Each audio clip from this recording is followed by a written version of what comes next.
Good evening. I would like to call tonight's meeting of the Tacoma Park City Council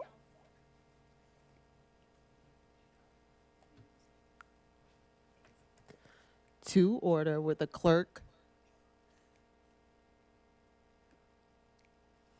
Sorry, we're dealing with some feedback. All right. The clerk, please call the roll. Mayor Searcy, Here. Councilmember Landman, Here. Councilmember DeBala, Present. Councilmember Schlegel, Here. Council- That was good. That was good. Councilmember Gilbert, Here. Councilmember Hanzak, Here. Councilmember Wesselek. Here. All right, good evening, everyone. Thank you so much for your patience as we kind of got ourselves gathered here for tonight's agenda. We will have a proclamation recognizing January 19th as Martin Luther King Jr. Day. We will also have Ann Seacott, our legislative advocate, to provide us with a legislative update. The General Assembly session is now in full swing. We will have a voting session, a consent agenda item that includes resolution providing for appointments to the Arts and Humanities Committee, resolution providing for an appointment to the Board of Elections, resolution providing for an appointment to the Commission on Landlord-Tenant Affairs, COLTA, resolution providing for appointments to the Emergency Preparedness Committee, resolution providing for an appointment to the Recreation Committee, and a resolution providing for the appointment to the Sustainable Maryland Committee. The work sessions this evening, we have 3 of them. The first is the FY26 Budget Amendment number 3. The second is the continuation of our Reimagining Public Safety Task Force recommendations follow-up. And then we will have a continued discussion and follow-up to the Council Compensation Committee recommendations. On Wednesday, January the 29th, the council will meet at its regular time of 7:30.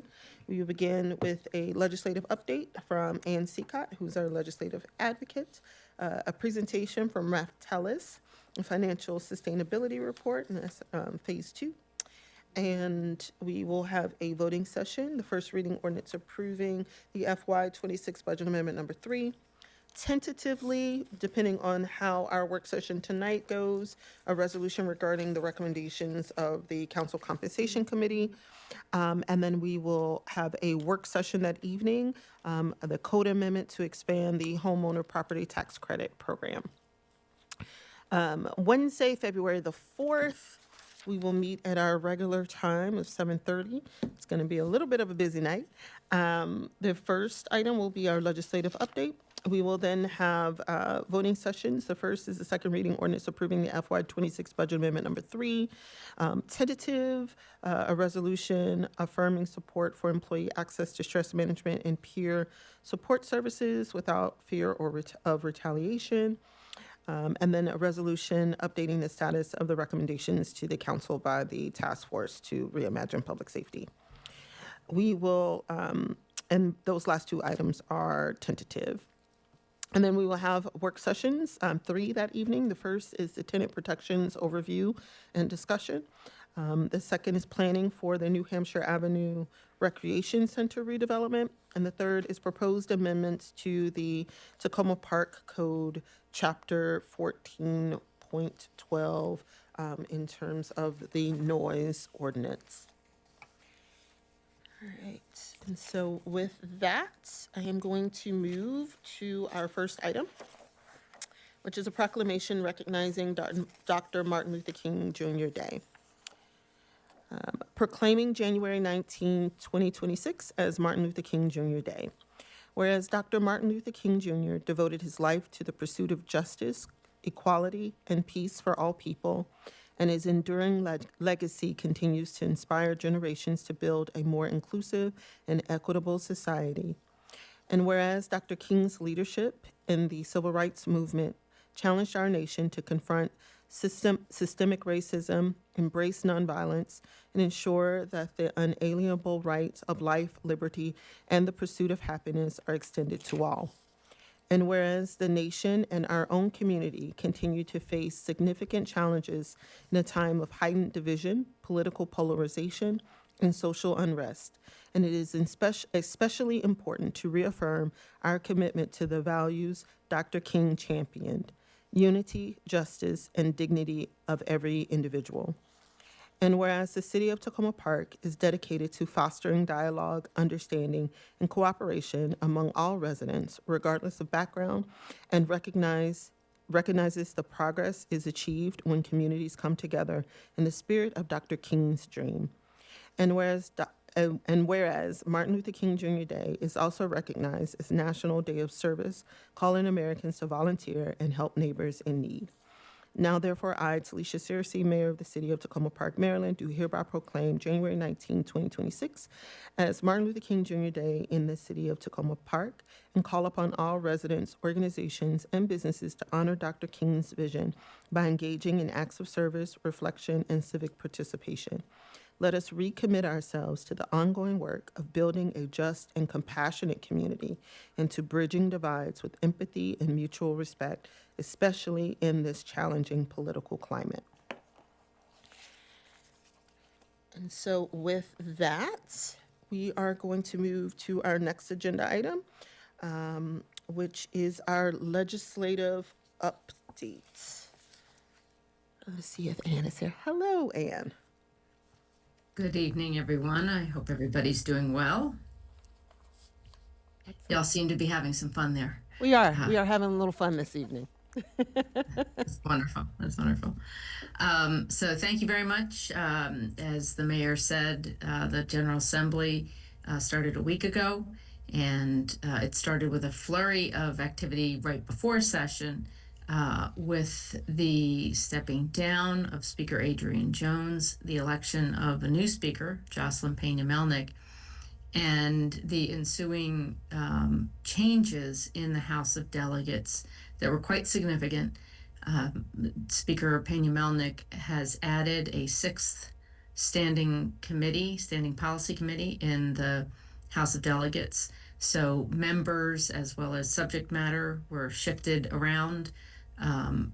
There were also a couple of legislators who left the General Assembly, and the results of all of that, specific to District 20, is congratulations to Delegate Janelle Wilkins, who ascended to chair of the House Ways and Means Committee, which is wonderful. And Delegate Lori Charkoudian was named vice chair of the House Economic Matters Committee. So Tacoma Park continues to see its representation in Annapolis continue to grow in terms of leadership position, and certainly as evidenced by a lot of the issues that they bring forth that are meaningful to all Marylanders, and obviously to folks in Tacoma Park. I did want to say that today the governor released his proposed fiscal year 27 budget. We're just starting to dig into it, so it's going to take a while to see what's there. We do have in the state a $1.5 billion shortfall, and there I know are some changes in that budget that are trying to address that shortfall without significant cuts and without any kind of tax increase. So it always takes a few days to dig into the details to see all that is and is not in the budget. And then the General Assembly will then do its work in working on the budget and seeing where else things may be trimmed and where they may shift some funding around, with the mandated goal, required goal by our state constitution to pass a balanced budget by the end of session. There are, of course, a number of big items that are going to be discussed this session. Tomorrow, we're going to see an extremely long day in the Senate Judicial Proceedings Committee on a number of bills, including two very prominent bills to protect the immigrant community. There's a bill that is Senate Bill 1 that has to do with prohibiting with some exceptions, the masking of law enforcement, which is certainly aimed at some of what folks have experienced, and all of us have seen on TV related to masked ICE agents, among others. And another bill sponsored by Senator Will Smith that would prohibit the 287G agreements, the agreements between local law enforcement and ICE in carrying out enforcement. So the city of Tacoma Park has weighed in favor of those measures, and my understanding is that hundreds of people have signed up on those bills. So it's going to be a very long day, but hopefully for a very good cause in terms of the outcome. The other issues that we'll see a lot of this session include numerous housing issues, both in terms of housing development and not both, but including home development, home ownership, and renter protections. We are going to see a lot of legislation related to energy issues and especially the cost to consumers right now. We're going to see a lot related to the impact of federal changes to Medicaid and trying to protect and support people to maintain healthcare coverage and food security as well, with some of the changes coming to SNAP. And then we just saw today, of course, some new news related to redistricting, which will continue to be an issue, I think, throughout session. So those are some of the highlights. We're just getting started. And I'm happy to answer any questions. Great, thank you so much. And I do just want to thank Councilmember DeBala, Councilmember Landman, and Councilmember Westlake for agreeing to serve again as this council's working group that is coming together regularly to review all of the bills and work with Ann to make sure that we're able to prepare testimony in a timely way. So I do want to thank my colleagues for all of the work that you all are putting in. Are there any questions for Ms. Seacott?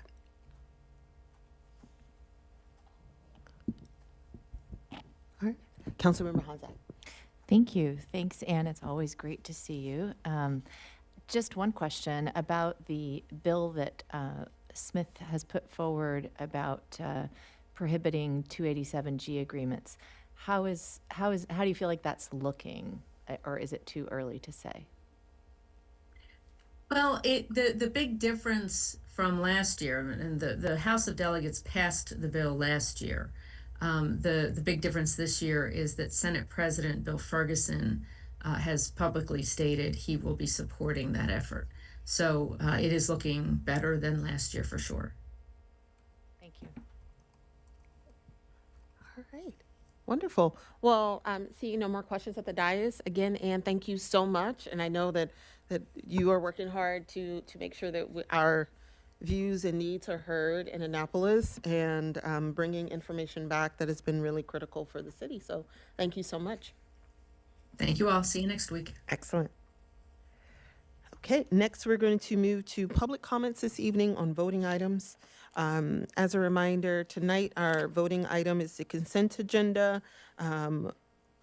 regarding the appointments to the various boards and committees, specifically the Arts and Humanities Committee, the Board of Elections, Commission on Landlord-Tenant Affairs, Emergency Preparedness Committee, Recreation and Community Engagement Committee, and the Sustainable Maryland Committee. Do we have any public comments on voting items? Come on down.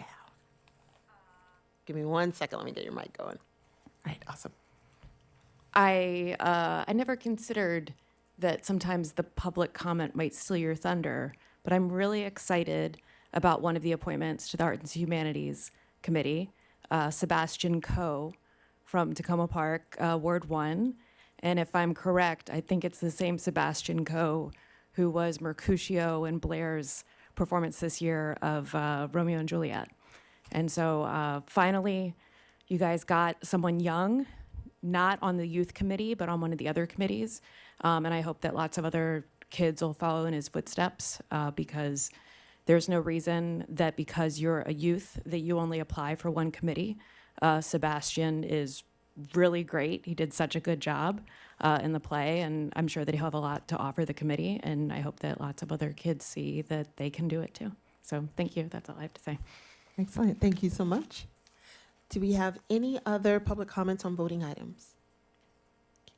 Do we have any virtual public comments on voting items? Great.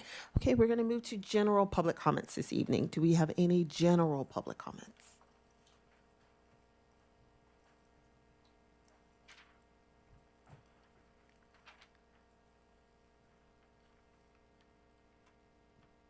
Arthur David Olson, Ward 4, Herbie Hancock Avenue. With today's proclamation of King Day, I'm reminded that back in 2018, the City Council determined that it was okay to continue honoring racist Confederates with streets and parks named after them. A lot has happened since 2018, both bad and good. George Floyd, Black Lives Matter, Trump 1.0, renaming of Virginia streets, removal of Confederate statues, Trump 2.0, and racist federal thuggery. But with respect to street and park names, nothing has happened in our city. Yes, renamings are performative rather than reformative or reparative. But in dealing with centuries of ongoing racism, the best course is not to select which steps to take. The best course is to take them all. Back in 2018, the council did ask the Commemoration Committee for suggestions on renaming Jackson Boyd Park. But before the work was done, the commission was laid down and the task was not reassigned. The council also budgeted in 1 year for historic markers on Lee Avenue and at Hefner Park. Wording challenges delayed the project, and given fiscal concerns, funding was dropped from future budgets. With fiscal concerns in mind, there are low-cost steps the council can direct now. First, simply cover or remove the identifying sign at Jackson Boyd Park.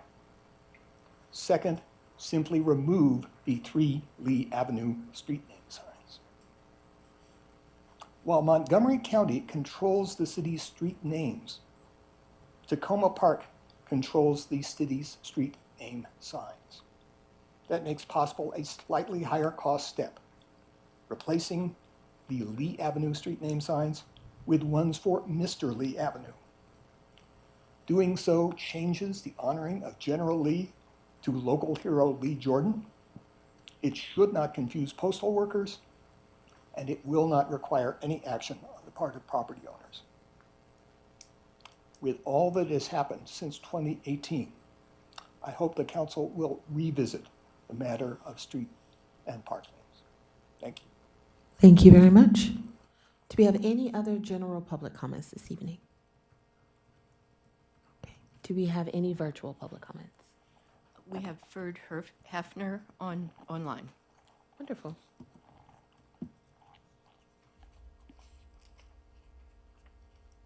Hi, Ferd. We can see you. Okay, good. Can you hear me? We can hear you. Great, thanks. I'm really pleased that you're revisiting again the Reimagining Task Force tonight. Just wanted to make a few brief points relative to that. First, just to bring you up to date on the action of our Presbyterian Police Reform Group. We have met with the county executive, we have met with Councilmember Stewart, we have made public comment at 3 of the county budget listening sessions, in part to get some face time with other council members other than our own. And we have also written in support of the county taking over fiscal responsibility for the pilot project to the county council, to the county executive, and most recently to council member Sales, who's the new chair of the HHS committee. And we're hoping to get a meeting with her soon. As we told you, I think several times in the fall, both Councilmember Stewart and the county executive, when we met with them, said it would really behoove us and the city for the city council to write to them in support of $300,000 for the mental health pilot project, as we have done as a citizen group. And it's not always clear to me what goes on behind the scenes, but to the best of our knowledge, that hasn't happened. I'm not sure why. Maybe it did happen. I'd love to know if it did, but if it didn't, I really don't understand why, when our council member and our county executive said, this is really important to hear from you. If it hasn't happened, it certainly should. It's not too late. It's a little bit late, but it's not too late. The final county budget proposal request from the county executive is still forthcoming. So just wanted to really put in a marker for that. I did notice in your materials for tonight's meeting that it once again says the mental health pilot project is quote unquote housed in the police department. And while that's true in terms of physical location, it's not true in terms of where the council directed the pilot project to be lodged, which is with the city manager's office, not with the police department. And maybe that's a semantic thing, or maybe it was really just talking about physical location, but this happens over and over and over and over again with city documents relative to the mental health pilot project. So I really call it to your attention. And then last but not least, I think the number one, the very first recommendation from the Reimagining Task Force, and the one that still has not had any action, is establishing a citizen task force to follow up on the report and to continue to work on police reform issues. This is so important, and I really strongly urge you to get moving on that. We need an ongoing, permanent civilian staff Tacoma Park Public Safety Task Force. The report laid out a whole bunch of things it could do. Some of those I agree with, some of them I wonder about. There are others that I think should be added, but it's long overdue. So please, please, please take that up and get it done. Thank you. Thank you very much. Do we have any other public comments this evening? Okay, great. We're going to move on to council comments. Do we have any council comments this evening? Councilmember Gilbert. Thank you, Mayor. First off, thanks, Arthur Davey, for your comments. That's a pretty interesting idea that I would love to have more conversation about possibilities of how we can move forward if we think it's a good idea. But I really appreciate those comments. Just a quick plug. I know I mentioned last week, and I've mentioned several times in the past, my passion for assisting out with the Manna Food Drive that has been spearheaded by former council member Terry Siemens and his lovely wife Joyce for many, many years. They do phenomenal work in our communities, making sure that some residents, many of whom have food insecurities, disabilities, or aging in place, to making sure that they have food and other wraparound services. And I had the pleasure of having to coordinate one of the food drives, which is the Manna Food Drive, that supports mainly Ward 4 and 7620 Maple Avenue, which is the Franklin Apartments building that houses, again, many seniors. And I just learned how difficult that was. This truck comes the second Monday of every month with hundreds of boxes of food that weigh up to 50 pounds. And I've gone on several occasions, as I said before, to support and to help out, but I haven't had to coordinate it. And I've gotten to know some of the volunteers, and thank you, shout out to the many volunteers that come. I shouldn't say many, a handful of volunteers, core volunteers that come. And it was this past week that I helped out, or 2 weeks ago, I should say.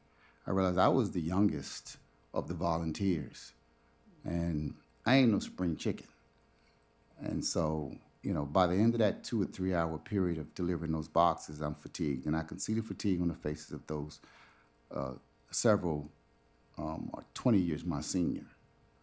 So I just thought we need a youth movement of volunteers not just for that project that Terry and Joyce coordinate, but for some of the others, so things that they do.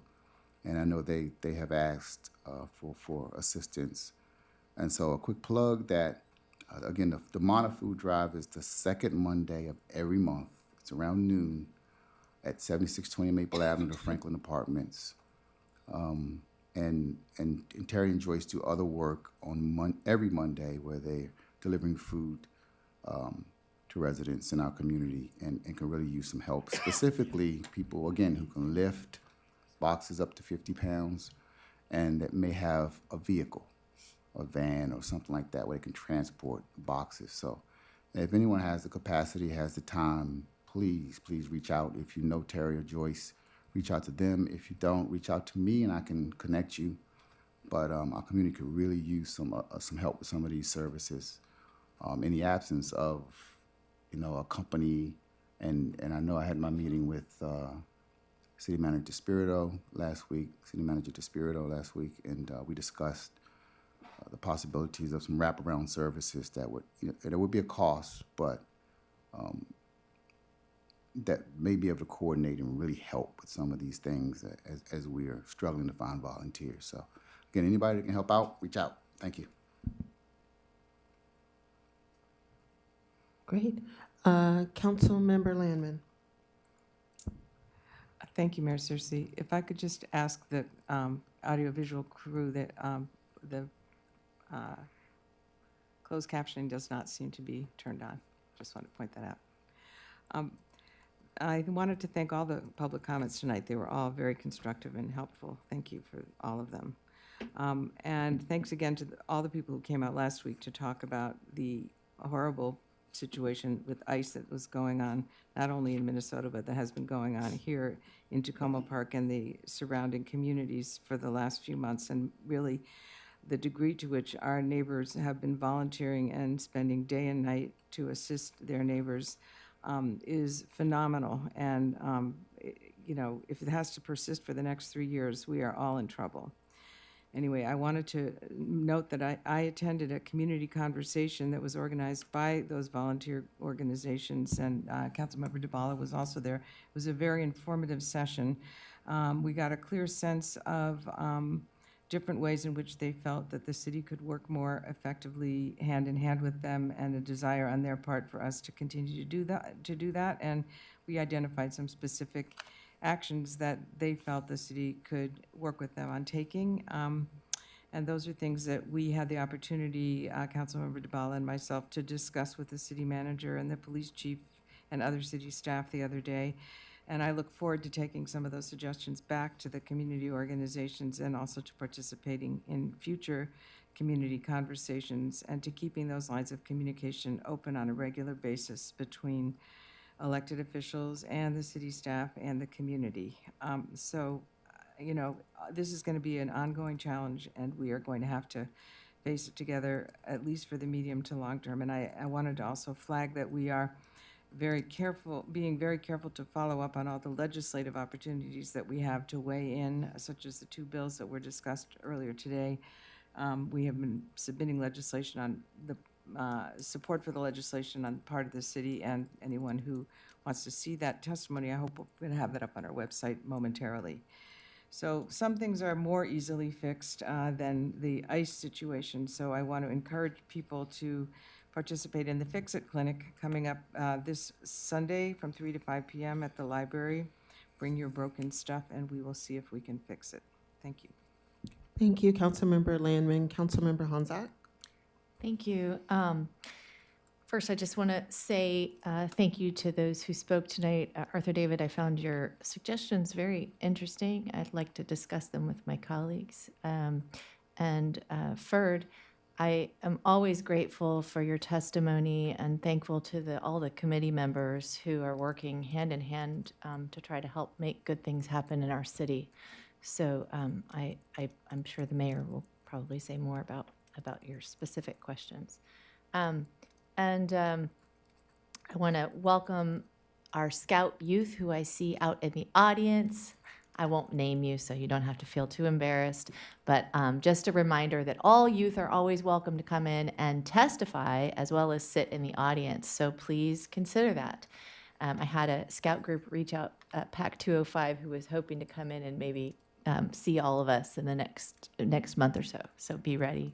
I also want to salute our young people for the statement that they made. I know at many of our high schools this week about their feelings and thoughts about what's happening in their schools with respect to ICE and how that's impacting the climate in a lot of our schools, in addition to how young people feel about it.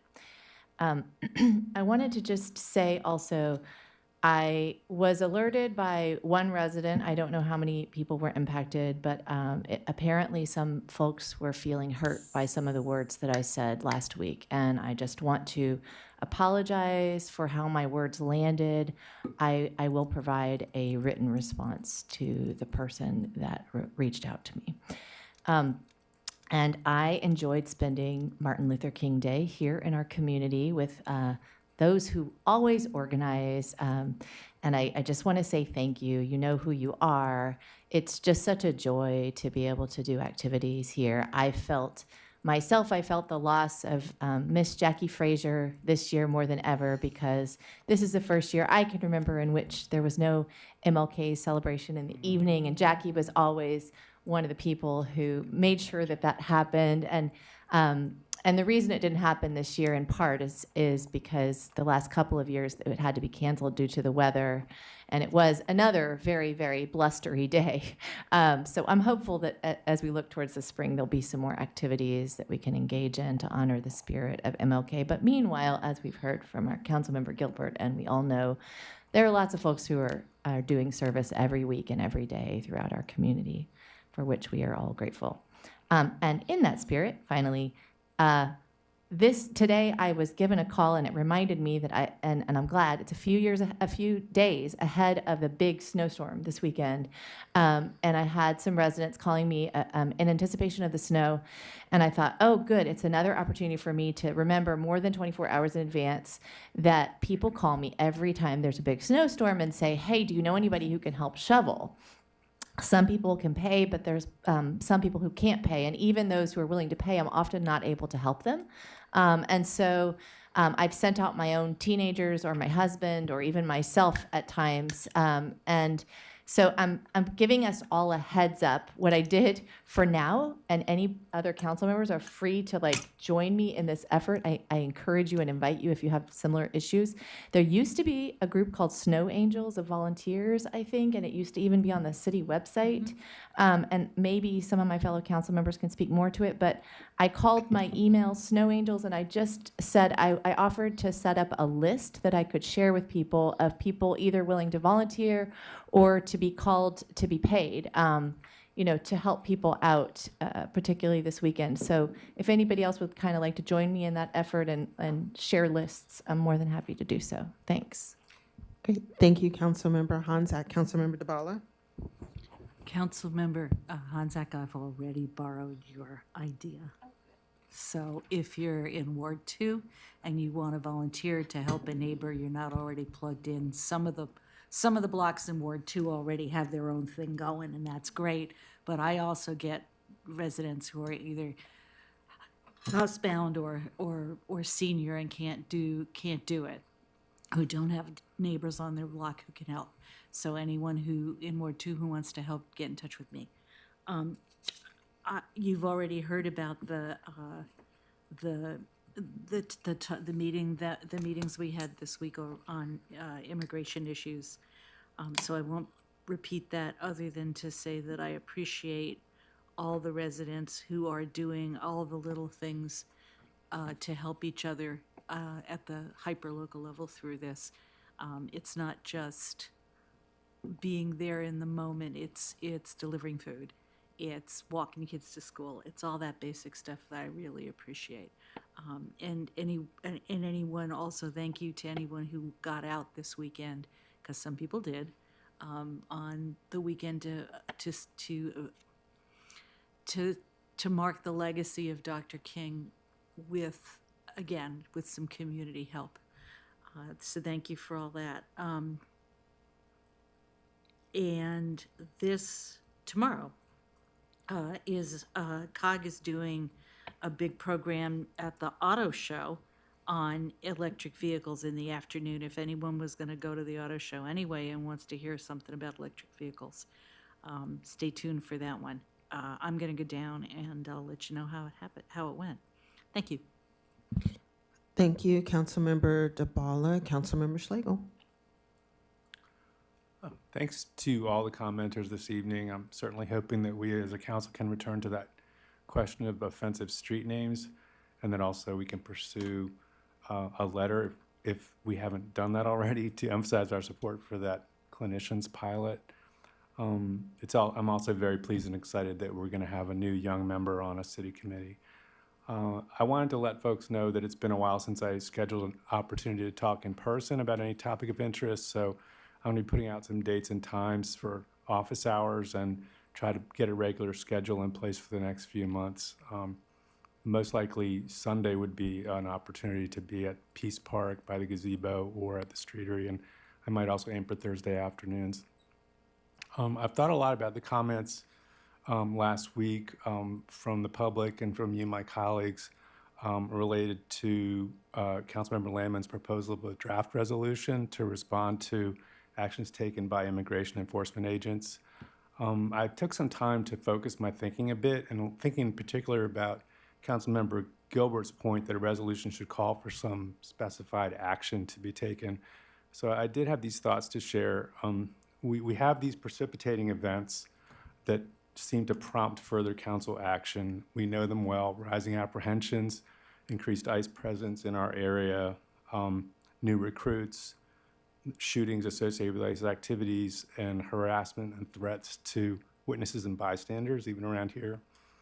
And we know that the impacts of these developments have been increased fear among our residents, economic and social impacts, and really the rising danger of violence, which could be precipitated by poor communication or training or misunderstanding. And this all erodes the sense of our community as a place of welcoming and belonging. So adding that all up, and in light of all the perspectives that you as my colleagues expressed last week, I'm thinking that we could consider resolving on a few actions. One would be to review city code and revise it as needed to establish that three things. First, it's unlawful to intimidate or deter anyone from witnessing law enforcement activities in a public area. Second, it's unlawful to infringe upon people's First and Fourth Amendment rights if there's no clear and present danger. And third, outside law enforcement agents must contact Tacoma Police in advance and inform them of any planned activities in our jurisdiction. So those would be things we could look to see if they're in the code and make them clear if needed. The second idea of an action we could resolve to is to assure the safety of Tacoma Park residents and visitors, direct the city manager that Tacoma Park Police shall respond immediately to any report of federal agent activities in Tacoma Park and shall remain in visual contact with such agents, observing their activities and being present to protect public safety. So those are my suggestions, and I think passing a resolution along these lines would join our voices with communities around the country that are making strong statements about this situation. So colleagues, I'm really eager to talk further with you about these ideas and to hear your viewpoints. Thank you. Do we have any other public comments? Okay, great. Councilmember Schlegel, thank you for your ideas. It would be really, really helpful if you could provide them in writing to the entire council, along with any references of other communities that have done the same, or if there's any references to the code that members of council should review, and take some of those components under consideration regarding your recommendations. Okay, great, thank you. I want to thank everyone that came out and volunteered. Unfortunately, I was unable to make it out. My dog had to go to the doggy ER. I know.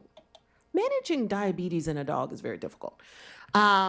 So I was unable to attend some of the volunteer events, but I was not completely out of commission over the weekend.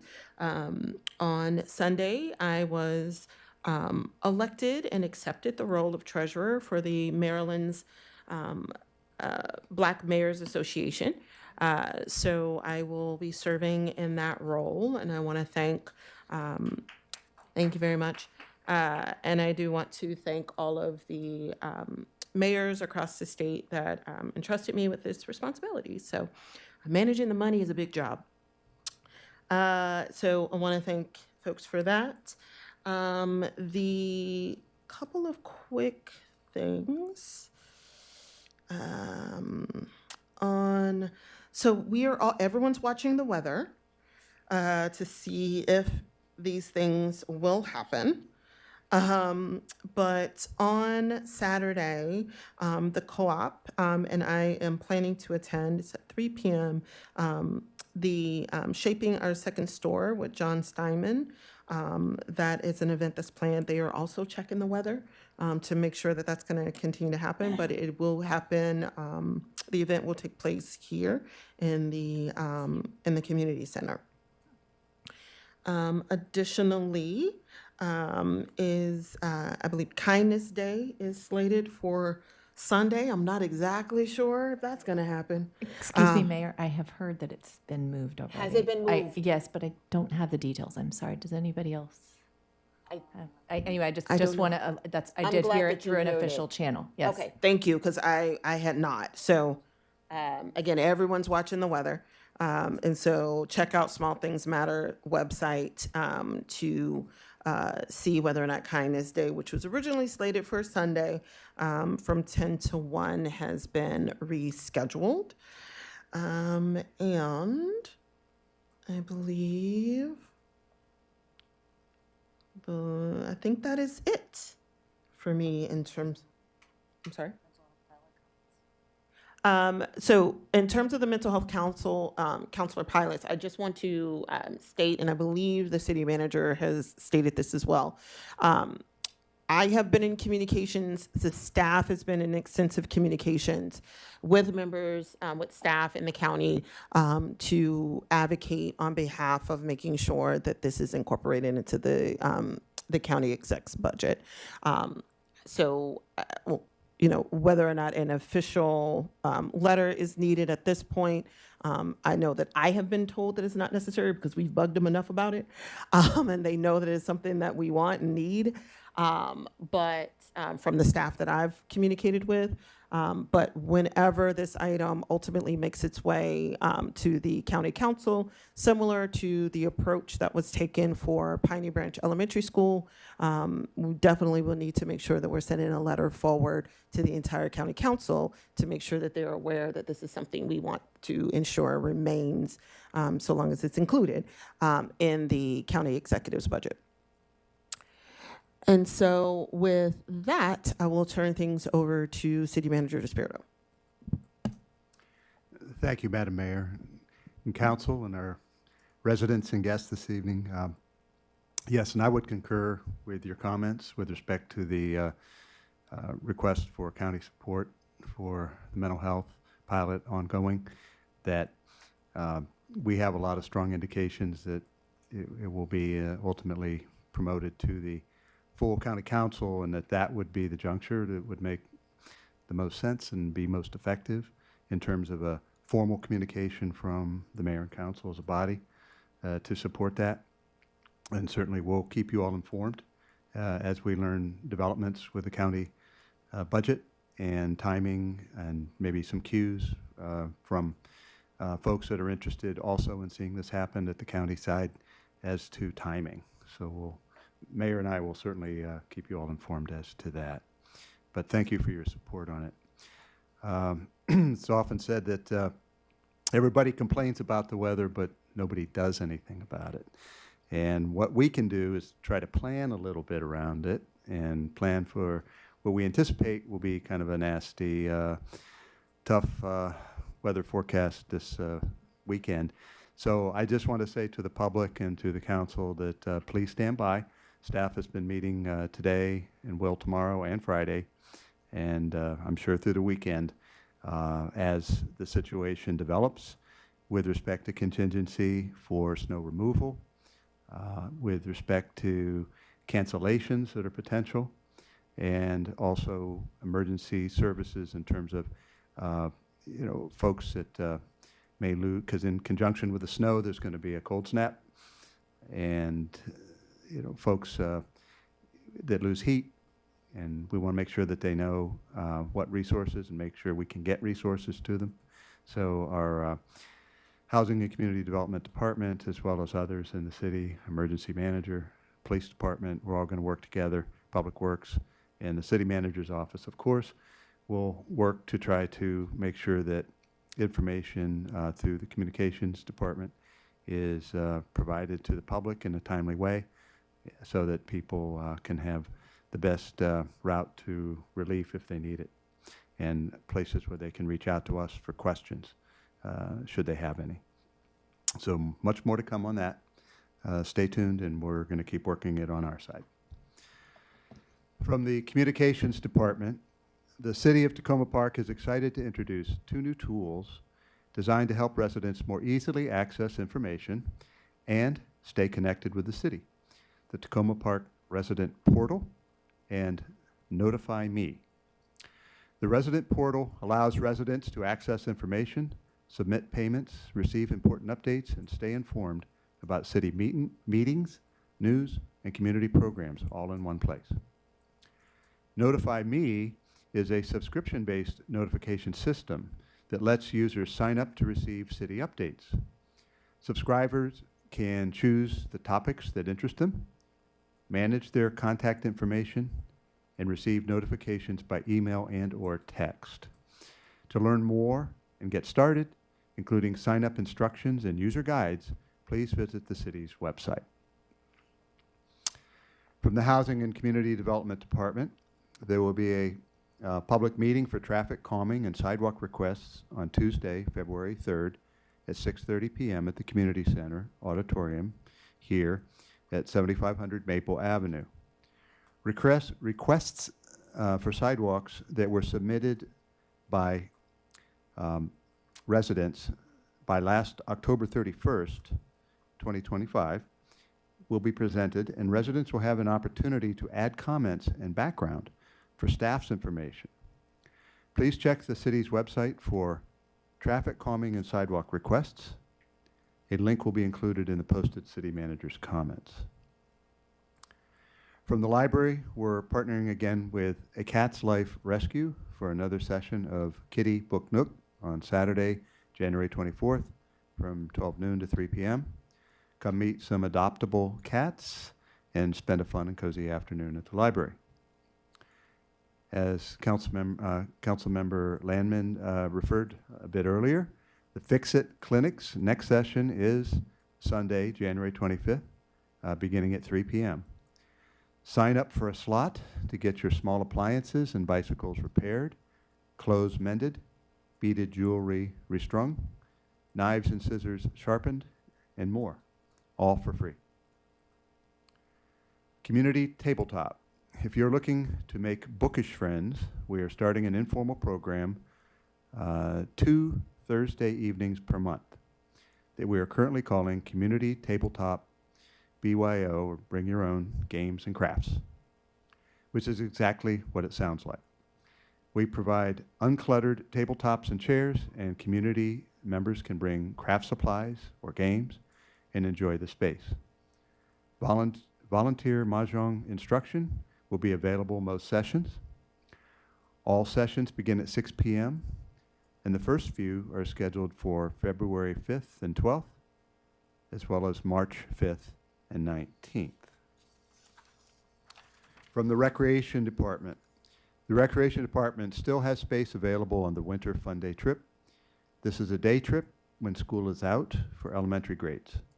January 26th, they will be going to the Museum of American History. For more information, please contact Chelsea Nunez at Chelsea Chelsea at Chelseaa, and then her N for Nunes, at tacomaparkmd.gov. The Recreation Department has some great 55-plus programs happening soon. Bingo on January 27th from 12 noon to 2 p.m. Loteria Fiesta on January 29th from noon to 2 p.m. Loteria is a Mexican game like bingo. The Power Hour, games for every day, Monday through Friday from 4 to 5 p.m. And a senior trip to the Prince George's Public Playhouse on February 19th. For more information, please contact Hazel at 301-891-7280 or Hazel H at tacomaparkmd.gov. And from the City Manager's Office, this week's staff shout-out is from our Police Department. We would like to take a moment to recognize and commend Officer Samuel Brownlee for his extraordinary actions and professionalism in response to a medical emergency on December 19th. At approximately 1:34 a.m., Tacoma Park police officers were dispatched to a residence on Lockney Avenue. Upon arrival, Officer Brownlee was immediately flagged down by a resident who indicated the victim was inside the home. Officer Brownlee entered the residence without hesitation and located an adult male who was unconscious, not breathing, and without a detectable heartbeat. Officer Brownlee quickly removed the patient from the bed, placed him on the bedroom floor, and began administering chest compressions. He continued CPR for several minutes until Montgomery County Fire and Rescue personnel arrived on scene.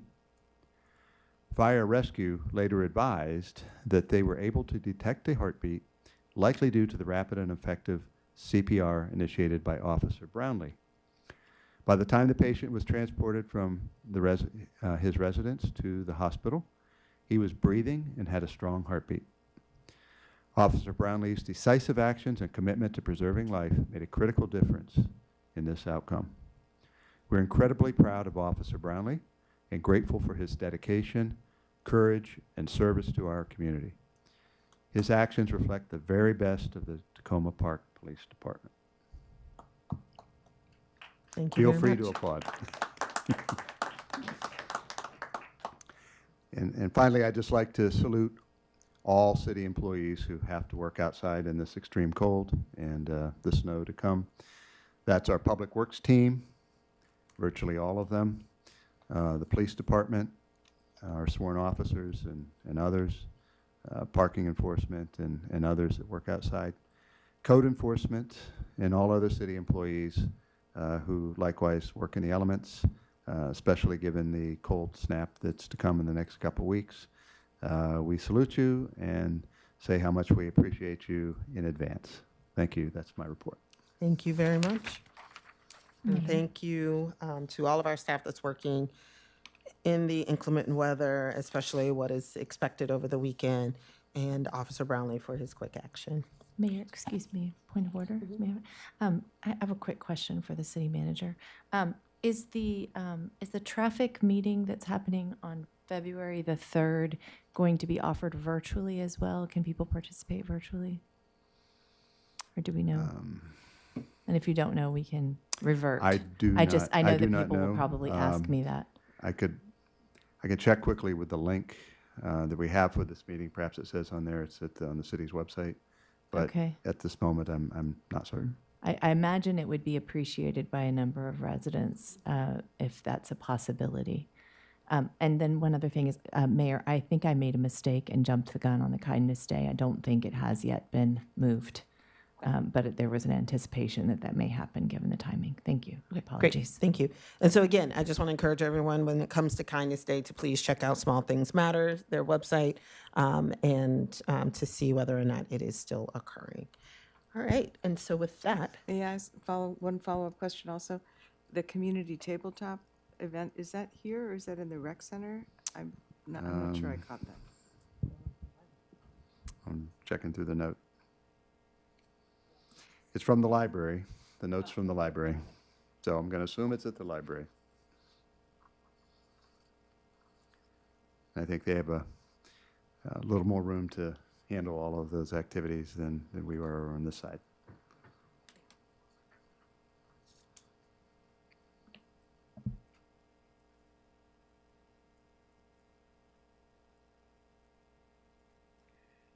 Okay. All right. I think we'll, as the city manager looks for that additional information, I'm sure the location and times and virtual capabilities of the events that were noted in your public comments can be shared with the council after tonight's meeting. Okay, so with that, we're going to move on to our voting session this evening. It is a consent agenda item. And just as a reminder, items on consent agendas are voted on with a single motion unless a member of the city council requests to pull an item for individual discussion and vote. The consent agenda items consist of resolution providing for appointments to the Arts and Humanities Committee, resolution providing for the appointments to the Board of Elections, resolution providing for appointments to the Commission on Landlord-Tenant Affairs, resolution providing for appointments to the Emergency Preparedness Committee, resolution providing for appointments to the Recreation and Community Engagement Committee, and resolution providing for appointments to the Sustainable Maryland Committee. Would someone like to move the consent agenda? Move. Thank you, Councilmember DeBala. Do I have a second? Second. Thank you, Councilmember Schlegel, for seconding. Any points of discussion before we call the vote? Councilmember DeBala. I have just one point, which I talked to the chair of one of the committees, who, as it turned out, had a view based on folks who had shown up at meetings to see what the committee was like. And so it would be helpful for the working group to consider next time round, asking the chairs of the committees if they have a view, just in case they do. Thank you for that. Is that normally a step taken by us or by you, Ms. Carpenter? I think I had assumed it was something that usually happened from the staff side, so I'm sorry Yeah. that that didn't happen. It may have been our mistake. It should be. I've been also okay. communicating with the staff liaisons more so than the committee chairs. Oh, I see, But- right, there is a difference. So would Yeah. it fall upon the No, subcommittee members to talk to the chair as well? No, I should do No, and that. I'm not trying to call you out. I just want to No. make sure we're clear on our roles. Okay, No, I just, think it's okay, appropriate that I do that. okay. Well, But thank you for just helping us, helping us understand. Thank you. Right. Okay, seeing no more lights in terms of points of discussion with the consent agenda items, we don't need a roll call, do we? All right, all those in favor of the consent agenda, please say aye. Aye. Do we have any opposed? Any abstain? All right, consent agenda moves, and I just want to say thank you very much to all of the volunteers that are committing their time to help the city in these various boards and commissions.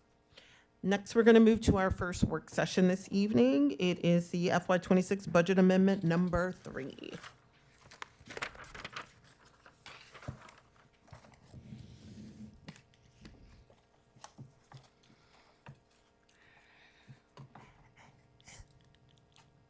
Okay, and am I turning this over to the city manager or Director Chung? Director Chung? Good evening, Mayor and Council. I'm going to give a summary of our third budget amendment tonight. The fiscal year 26 budget was adopted by the City Council on May 14, 2025, followed by Budget Amendment 1 on July 30th and Budget Amendment 2 on September 17. Since that time, there were operational needs and additional expenditures that require further adjustments to the FY26 budget. The third budget amendment includes the following adjustments of the budget. First is the general fund. The net budget increase for departmental operating budgets and facility maintenance project totals $54,097. The key changes include increased funding for several initiatives, including the police court expenses, which is $29,500, and the library overtime and supplemental assistant totaling $12,000. Within the housing and community development, a $20,000 increase for partnership program is fully offset by budget reduction in the Maple Avenue connectivity and New Avenue bikeway capital projects. In addition, the facility maintenance project reflects an expenditure increase of $12,597 for the purchase of a divider curtain at the rec center. So this is everything for general fund. For the red light camera fund, the budget includes a $400,000 revenue increase associated with the implementation of the stoplight camera pilot program. This increase is partially offset by a $19,580 expenditure increase for the police promotional process, resulting in a net revenue increase of $380,420. The last item is the special revenue fund. The total net budget increase is $18,900. Although the city received 3 new grant awards, and these grants are generally revenue neutral, within the communication department, a $23,745.25 increase for the purchase of the closed captioning equipment is offset by the cost savings from the council dais and media lab. The remaining budget increase reflect the appropriation of $18,900 in the library construction funds from FY25, which were not carried forward in the first budget amendment in fiscal year 26. So on the last page of our cover memo, we included a table summarizing the balance percentage change in the unassigned reserve, along with the estimated general fund balance following the first, second, and third budget amendments. For the general fund, the amendment includes an expenditure increase totaling $54,097 for the police department, recreation, and the library. Consequently, the unassigned reserve decreases to $5.3 million, bringing the reserve ratio to 16.7%, with a total fund balance close to $16.1 million. I'm happy to answer the questions regarding the third budget amendment. For details on the fund usage of the budget increase, department heads are available to provide further clarification. Thank you. Thank you, Director Chung. Are there any questions regarding budget amendment number 3? Councilmember Schlegel. What is our obligation regarding the reserve ratio? Just to be clear and so the public can understand, are we supposed to respond to this information that it will fall to 16.7% with some sort of action to make sure that with the remaining portion of the fiscal year, we get it back up to 17%? Basically, during our budget process, we're supposed to maintain at least at a 17% of our total revenue. But because of this additional request for budget increases during the second and the third budget amendment, our reserve ratio went down a little bit. But this is just the budgeted amount, so it's not in reality in actual expenditure. So it's the estimated unassigned reserve at this point that we may fall down to 16.7, but the real activity we are not able to see until the end of the year. So the end of the year total activity will be reflected on June 30th, 2026. And our final financial report will show our actual unassigned fund balance at that time.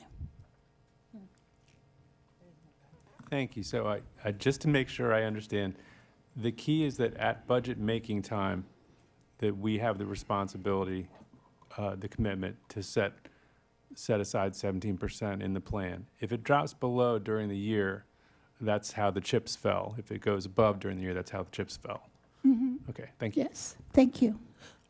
But I do just want to confirm that staff is working to ensure, even though individual budget amendments may swing one way or another, staff are working to ensure that those final balances end up as close as possible to 17%.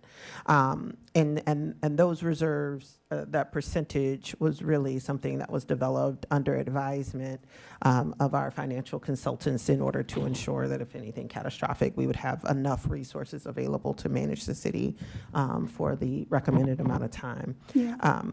So I do just want to make, I hear you, Councilmember Schlegel, like, what? We're moving around a lot, and Director Chung hates it when I say this. I'm like, man, I can't stand budget amendments 2 and 3. It's really hard to know what to do with it, because the ones that really matter come later, right? When you can Yes. really see whether or not you're going off the rails. Yes. Councilmember Honzak. I just have a very quick question. Thank you, Director Chung. Since I don't even know if we need to hear from anyone from the police department, just regarding the item about the promotional process, the increase in expenditure. First of all, can you just clarify when it says that it's coming, it says red light camera expenditure, so it's not coming from the general fund. Is that actually a transfer from our regular, that cost was already a cost that we were going to incur, and we're just putting it into the red light camera fund, or is it a newly projected expense, the 19,000?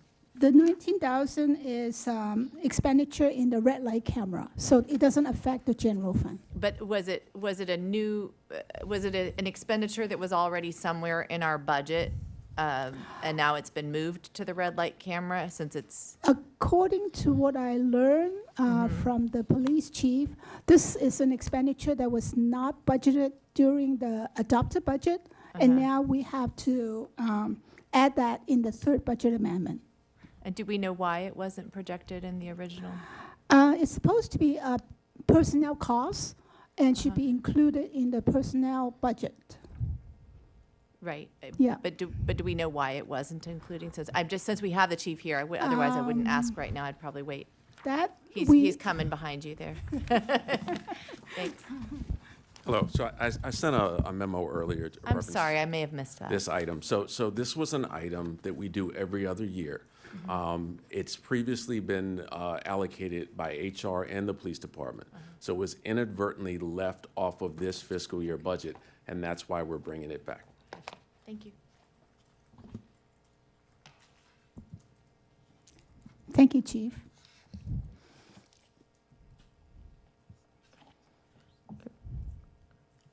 Do we have any other? So I hear a little bit of chatter amongst council members. Chief, can you please just describe what the promotional process, like what this is for? Certainly. As I stated in the memo I sent earlier, promotional process is done every 2 years. It's for the ranks of corporal, sergeant, and lieutenant. What it is we hire an outside consultant to come in and do a comprehensive assessment of our staff to see for their testing and grading for promotion to those next ranks. What we have is we have a written assessment test. We also bring outside assessors to do a day in the life of. So we also have an assessment center, and they assess our officers. So prior to me getting here as chief, we did it in-house. And there were a lot of problems with that process. There were a lot of favoritism favoritism alleged. There were grievances filed. So we had to throw out an entire process in 2017. So since 2017, we've been having this process every other year, and that's contractually. So once we have that process and we have the promotional process, a ranking list for each rank is developed from that. Okay, thank you very much. Okay, all right. Seeing no more lights, thank you very much, Director Chung. And this item will be coming back to the council next week for a vote. So just want to make sure that everybody is aware of that. If you have any questions, please share them with the city manager so that they can be addressed before we vote. All right, thank you so much. Thank you. Mayor, if I may, Officer Brownlee is in the back of the I saw him come auditorium, in. so I just wanted you all to recognize him. I don't know if he was here when the city manager recognized him, but I just want all the council members to put a face. He's an amazing rock star, new officer, so I just wanted to recognize him. I think he's going to be doing the security for the rest of the evening, so if you want to shake his hand at the Would he end, be feel able free to do come so. forward? Would he be able to come forward just so we can? He absolutely can.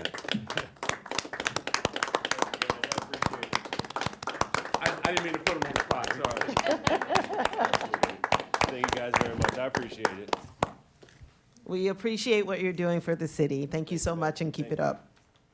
Thank you. Okay, we are heading to our next agenda item for the evening. The Reimagining Public Safety Task Force follow-up. And with that, I'm going to turn things over to Deputy City Manager Hupton. Good evening, everyone.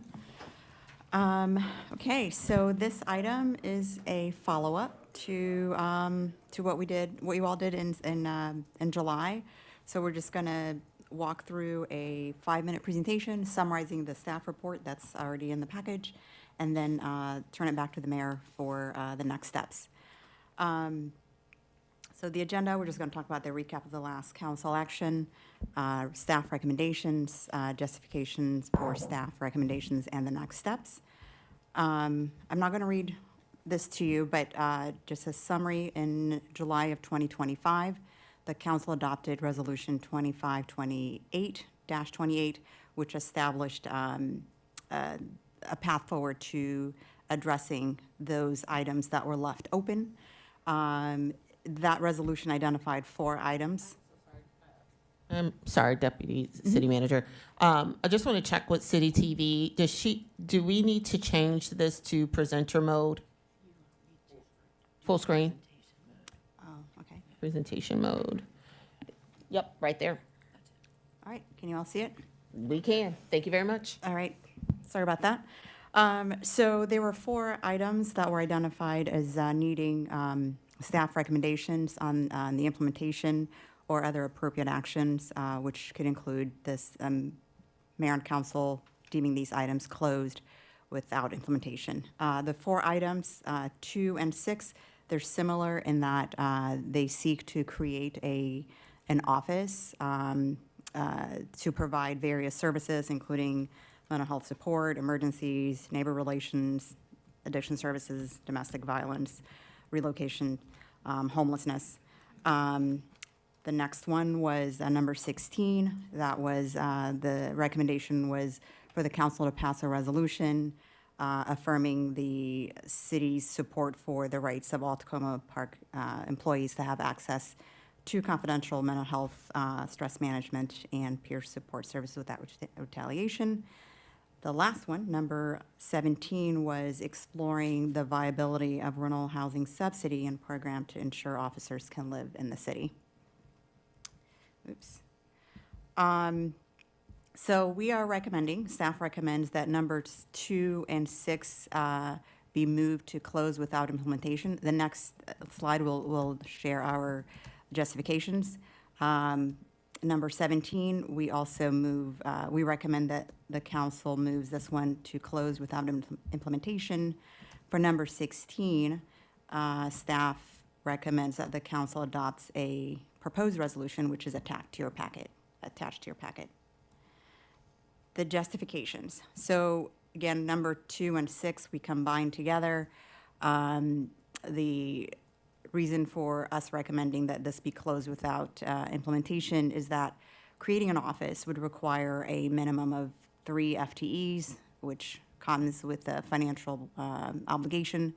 We also have spatial limitations, would require us to identify additional space.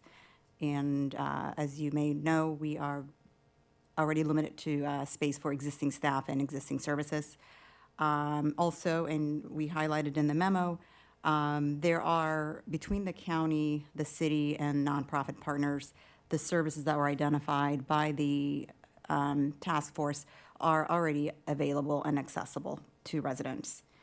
Our justification for number 17, staff did a short survey, unscientific, but we did get some responses. We received 12 responses. I believe there are 45 sworn officers, so 12 responded. Of those respondents, only 5 were renters, and we feel that that's not sufficient to gauge interest in such program. In the report, we gave examples of other communities that are providing such program, if the council still wants to consider it. That's it for the report. The next action steps are discuss the resolutions that are before you and provide staff directions on what you'd like to do. If the council decides to move forward with those resolutions, we would be coming back to you all on the 4th with a final version, I guess for adoption, right? Or does it go through a couple of reads? No, just one read. And with that, I'll turn it over to you. Thank you very much. One thing that was brought up was, if everyone remembers, the very long resolution that we passed last year that kind of reconciled the 50 recommendations from the report. There was one outstanding recommendation in terms of a resident committee. Staff was directed by me to not include that item here because that is an item that as we have discussions regarding any committee or formulation of any committee typically would happen through our working group on committees to kind of go through, have some discussions, and then present back to the council based on the legwork. That's the 5th one. So I just wanted to make sure that everyone's clear on that. And so we will be following up with the working group on committees to kind of make that point clear as an action for that work group. Councilmember Honzak. How does that work exactly? I mean, like at the end of this session, you would say, okay, go forth subcommittee to discuss that item? Is that what you're suggesting? Correct. Okay. I believe, and it may have been a little lost, that there initially was a list of items that we knew we needed to address through the working committee. So like the noise board was one. I believe this was one. There was a couple of other items. So we can just, I can make sure that guidance is very clear for the working group, keeping in mind that, establishing these kinds of committees are not just limited to the recommendations, but also the viability of it being a long-standing committee with regular work and recruitment and all of those things that you all typically would consider when you are considering whether or not to make a recommendation regarding the establishment of a committee. So in terms of what we're discussing this evening, Deputy City Manager Hupty, can we go back to your table? I want to make sure that I am staying true to our time on this. The first 2 items in terms of creating a community assistance office and community team, and then providing the additional staff to HCD.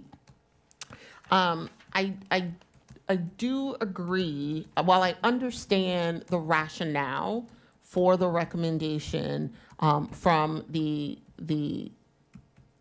committee and believe that it kind of aligns with, quite frankly, a more seamless handoff, that needs to happen with residents in need and the referrals to, for social service support. I feel like now I'm starting to see some differences now that we have an HCD that is fully staffed, or close to fully staffed. But the idea that we would absorb some of that referral work, to me, gives me a little bit of pause, because unless we're willing to increase the amount of support that we're providing in those areas financially, we really are handing people off to nonprofits and county services.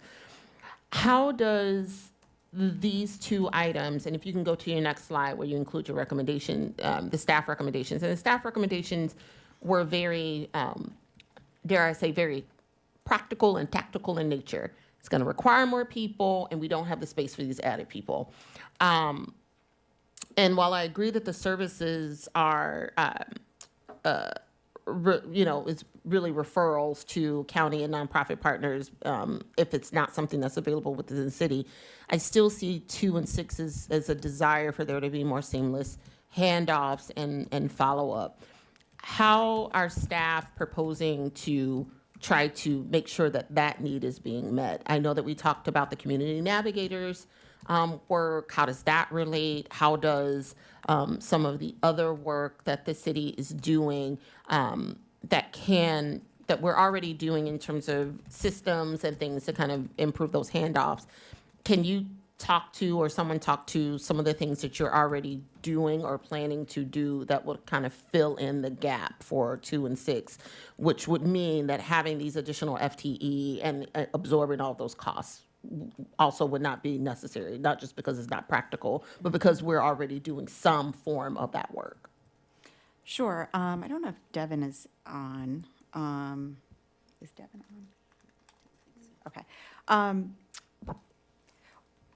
We currently have a process. If there is somebody saying is homeless, is looking for housing assistance, there's a coordinated entry with the county. So they go through the county services. The county matches them up with the resources, and municipalities, like Tacoma Park, is more of a gap filler. So through our rental assistance program, once the county says we're going to offer X amount, here's the gap, then the Tacoma Park comes into play. If it's a mental health issue that somebody needs, again, they would be referred to the county through HHS. And then HHS has their own referrals, their own nonprofit entities that they're working with. So in a way, we kind of serve currently as, we deal with the landlord-tenant issues directly because we have COLTA. But the other issues, we are more like clearinghouse and referral agency, where we are connecting folks to the services through the county, but we're not, and that seems to be works fine. I think if we were to create those services, bring them in-house, it would be duplicative. And because the assistance is so tied, the reporting aspects of it, there's just an existing flow that currently works. So we feel that it's being addressed.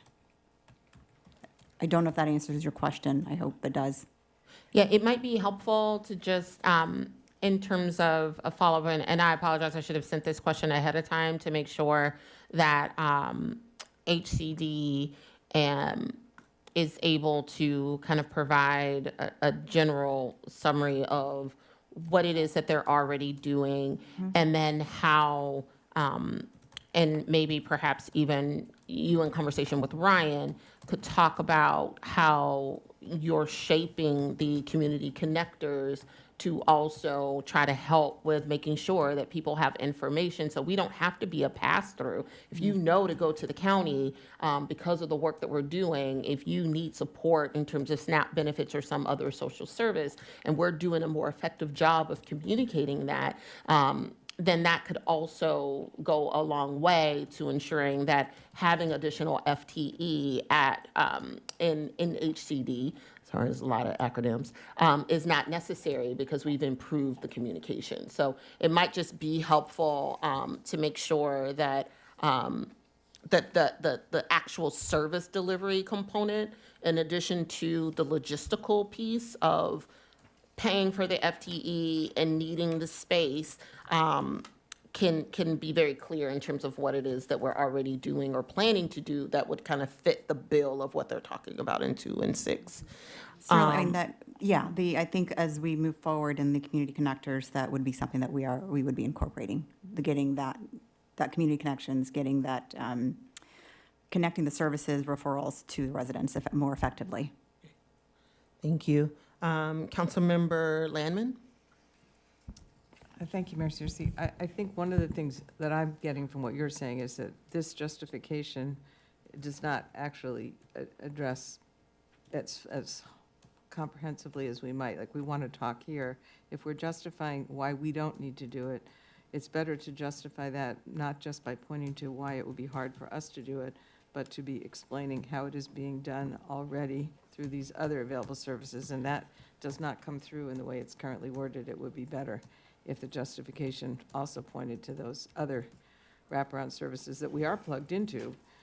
So the fact that we don't have space shouldn't be the thing that's front and center, I don't think, if we really are justifying it. So I support your suggestion that it be better framed. But the question that I had for you was actually about the specific one, number 17, the survey that you noted that we currently only have a handful of officers who are renters. And that is perhaps not surprising, but we have an ongoing recruitment challenge, and this would be potentially a way to recruit other officers who might be renters and might be willing to be interested in this city. I found the rationale for not considering this further to be not that persuasive necessarily, and you noted some other cities that were doing it. I didn't quite get, I read that in the report, I didn't quite get a sense of whether they had found that it was a successful recruitment tool for them, but perhaps you could explain it a little further, or perhaps there is still, room for evaluation going forward, whether it might help us. So just point of clarification, when I said there are 5 renters, we received 12 respondents. Of those respondents, 5 were renters or identified as renters. Right, I don't understood. know what the universe of how many are there, 45 sworn officers? Yeah. I have 43 sworn officers. So of the 40 sworn officers, at least 5 are renters, but I don't know. It's the others. approximately half of the people who did respond, so that's not nothing, that's not inconsiderable. I don't know why the others didn't respond, but I just was curious, whether that was maybe too little data on which to reject the concept. I don't know, that's my initial reaction was that perhaps there was more promise there than was revealed by that informal, you called it unscientific, which I appreciate. A scientific survey is pretty hard with a small number of people, but Right. I just was curious whether you had any sense from the other cities, whether they had found that it was assisting them in recruiting or retaining officers. So I mentioned a couple of the examples. I did not examine to see how effective it was there. I did, in the 12 responses that I did receive, although some of them were not interested or they were already housed, they were homeowners, they did suggest that it could help with recruitment, in which I did note that in the report. So to your point, it couldn't hurt. The district is offering it. They offer $5,000 on rental assistance. And if the council, despite what we say in our recommendation, if the council still wants to do it, I had provided an estimate that maybe we could do a pilot program where we offer, I don't know, $300, which is similar to what Gaithersburg does, but Gaithersburg's program is open to everybody. That would cost the city about $36,000 a year. And then based on where that goes, then it could grow, or you guys can make a determination of what you wish to do. But yeah, I mean, it could help with recruitment. If I can just speak to the recruitment aspect of this, let me just say, a lot of the cities that we're comparing ourselves to are not comparable. We're a 2.4 square mile radius city. A lot of times, officers don't necessarily want to live in the city they work in. They want to be off, and they don't want to encounter people that may have negative interactions with. So that's some officers, to be candid. So if you're talking about the District of Columbia, you can work in the 1st District and live in the 7th District. So you're kind of, even though you're in the same city, it's a much larger city. So you're not necessarily interacting in a small city. That being said, I think there may be enough interest, if there were a stipend, for officers to take advantage of that. We do have a couple officers, or 2 officers that live in the city currently in rent. We also have one, I keep on bringing him up, but he lives right outside of the city. So I think there's the attractiveness for that, and I wouldn't at all be opposed to a pilot just to see. But it's really hard to gauge whether or not this would improve recruiting. I think there are much better tools to improve recruiting. I just think that it would be a nice way.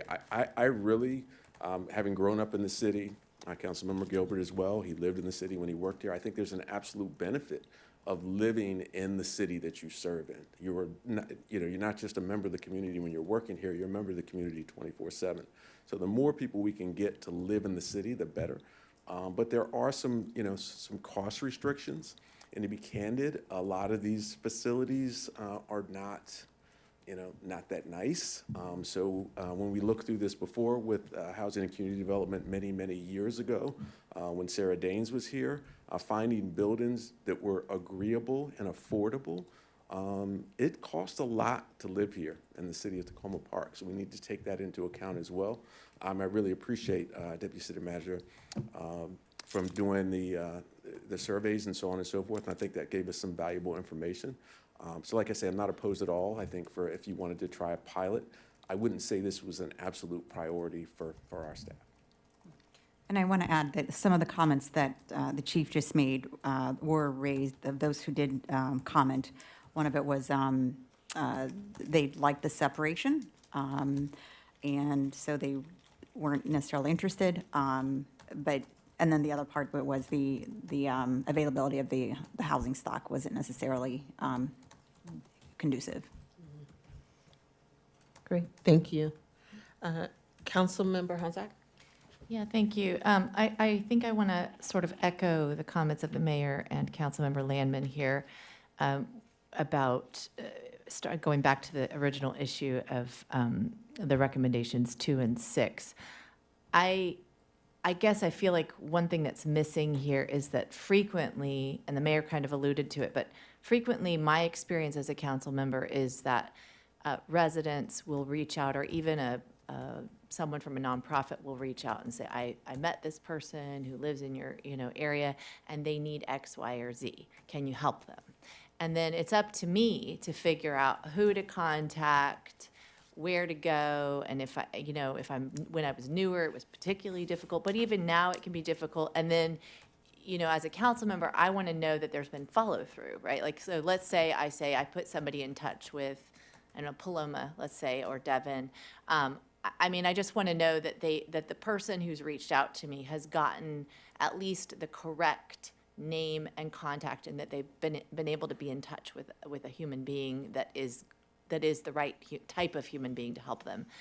So I think that piece for me is missing, and whether we have that capacity on each of these items, and kind of the clarity that I would appreciate as a council member in what you all would expect us to do. And this goes all the way also to an issue that comes up all the time about, and I know we haven't discussed it, but maybe now is the time, where I keep saying, I wish there were just a single kind of like hotline, if you will, or number that, on weekends and in the evenings, where I don't have to, if I'm out and about, as you all are also, that I can, click one thing or call one single person where it forwards to whoever's on call at that point in time, and I say, hey, I just learned, I happened to see that, such and such building is without heat, and can you manage that? Which, often I have had the good fortune of having people like Devin on the other line, or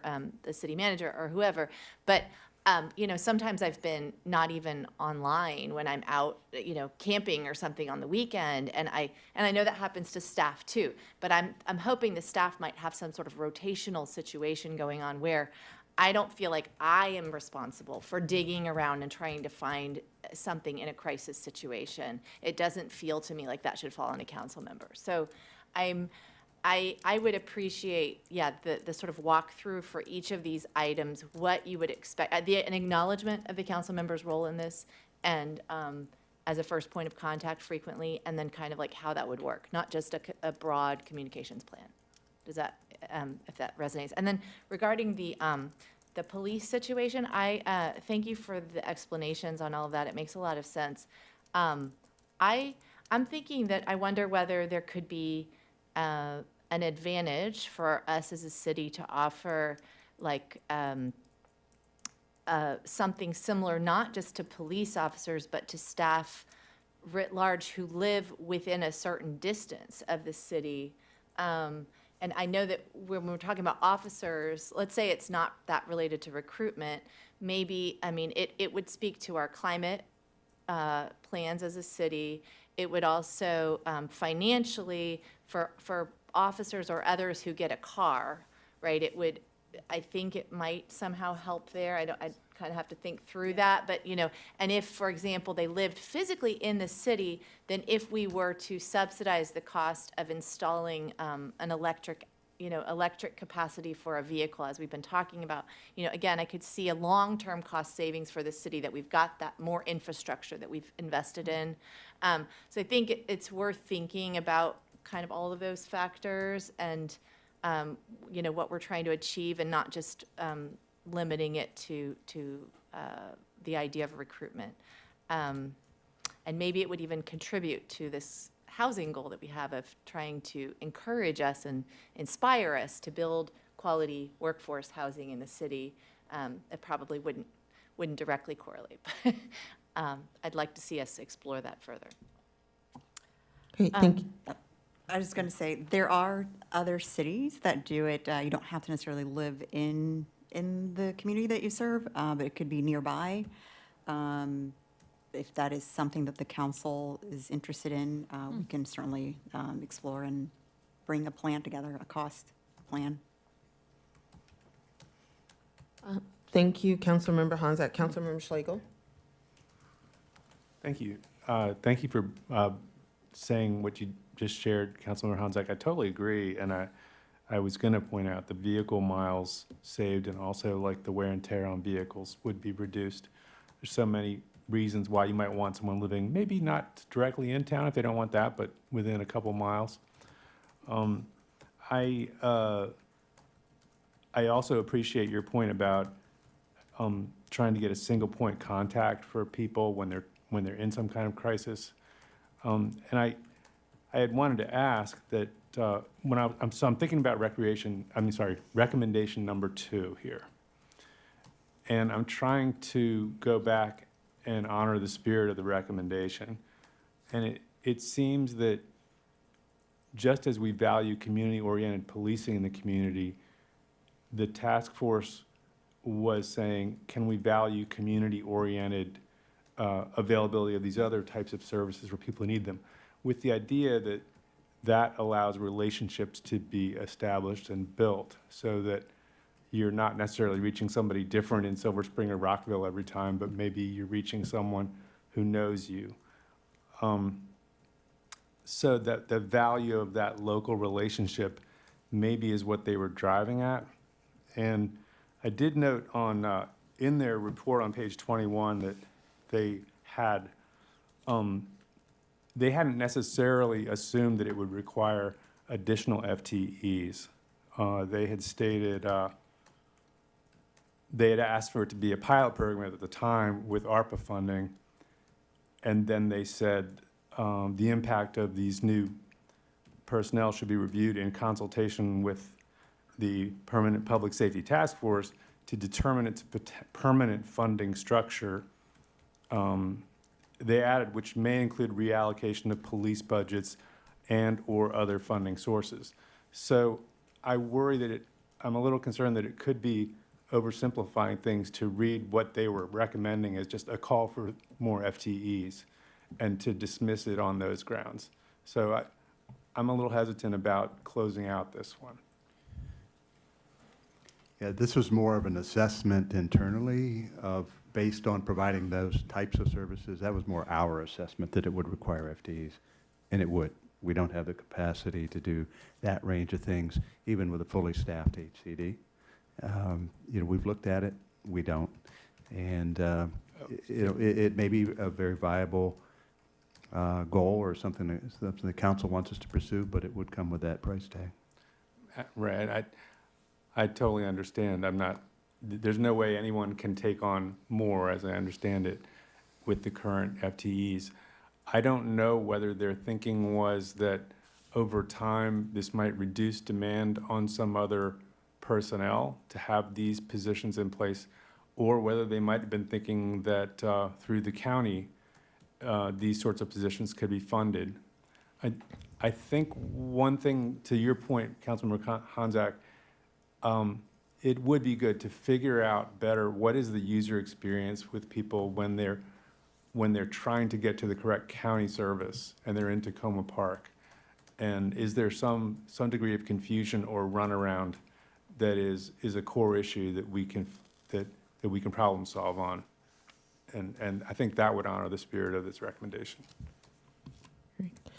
I will say, just by way of background, at the time of the Public Safety Task Force, they were thinking also about what are those touch points where when someone sees something occurring, their natural inclination is to call the police because there's no one else to call. So you have someone who is suffering from a substance use disorder, and they are on a bender high walking onto New Hampshire Avenue, right? Typically, you would call the police for that. The hope of the Public Safety Task Force was, are there some ways that we could create infrastructure within the city that could potentially reduce those instances in which the police would be called? So for number 2, responding to mental health support emergencies. So at the time, we didn't have the mental health pilot program, right? But the concern was, if someone is suffering from addiction, if someone is suffering from a mental health crisis, is it necessarily the case that we need to just have the police come out, or can we have some other entity that would come out and we have the staff support internally to be able to make sure that the referrals and the connections are made? One of the things and that's why I'm asking for us to provide more information around what services we are already providing that kind of fits the bill for a lot of this, which we do, is that if you create a community office or a team that's job is specifically to connect people to or refer people to these types of social service supports, if you build it, they will come. And so then you will create an environment where residents who should be automatically going to the county because we don't provide these services directly are going to naturally come to the city to be routed to the county because we have more easy touch than the county does, right? So I understand the staff concerns around the FTE capacity and the fact that this could increase the volume of work substantially, simply because if you're saying, I'm going to refer you to mental health or to addiction services support, and I know for a fact these services are limited right now, and they're getting even more limited as funding is being cut. And people are struggling to find mental health counselors. They are struggling to find addiction specialists. So you create an environment where people are going to naturally navigate to us for things that we don't provide directly, and then we have to figure out how to refer them out. Now, our mental health counselors try to do a little of that, like informally, But if you build an entire department that their job is just that, then you're going to increase that volume. So that's why I do think it's important for us to, I agree that this is something that, quite frankly, while I recognize the intent of the Public Safety Task Force, and I recognize what they were trying to do, I do think that the way in which this is structured is would require quite a bit of additional work and staff capacity. I would argue probably more than the 3 FTE. So, but I recognize that what they really are asking, what they really were, the root or the spirit was around how do we make sure that people in our community that would normally have to have this interaction with the police department, or what are some of these foundational issues that ultimately result in unfortunate pathways to incarceration. How do we try to address or curb some of those issues? And so if there are, and if we do have information from HCD and other departments that kind of highlight the way in which we're doing it already. I mean, I can go back and take a look at the wonderful HCD pamphlet that they put together with all the great stuff that they do. But making sure that that staff justification highlights those things as well, so that we're not just saying we don't want to do it because we don't want to pay for the FTE. It is, we are doing this within our current capacity, and this would really exacerbate the need for staffing to support something like this. May I, just to stay on that, that was, thank you, that was exactly, that was saying better than what I had said, how, well, they were certainly trying to divert people from having to have unnecessary interactions with the police, especially when they were meeting in 2021, you know, about this. And I think, like, you know, to use like a kind of silly example, if someone needs to look into how to get a construction permit, they kind of look it up, take their time, and figure out where to call in the county. But the types of issues that this number 2 is getting at, they feel so urgent at the moment that the first thing you do is dial police or 911. And it's, so it would be a major training effort and education effort over time and ongoing, I would imagine. But I don't, again, I'm not the problem solver, I'm just noting the problem. Yeah, no, you're absolutely right. And also keep in mind that at the time of this, 988 was just a concept. It wasn't implemented, which it is now being implemented. So there's other things that are happening in a federal, like at the federal level with 988 and what the state of Maryland has done to kind of create some of those hotlines. There are still pain points, don't get me wrong. But there were other things that were not in existence then that are in existence now. But I still think that having that staff clarification around the actual components here would be extremely beneficial. So it's not just the fact that we don't have the space and the people. It is more around within the role of the city in this whole social service safety net system. We think that we're in this right spot in terms of the services that we provide already, and here they are. And if there are some shortcomings, if there are some places where there's needs for additional funding, say, hey, we would recommend not doing the 3 additional FTE, but if you were to increase our budget by X amount for an intern, whatever, that could help us with better providing the services that we already provide.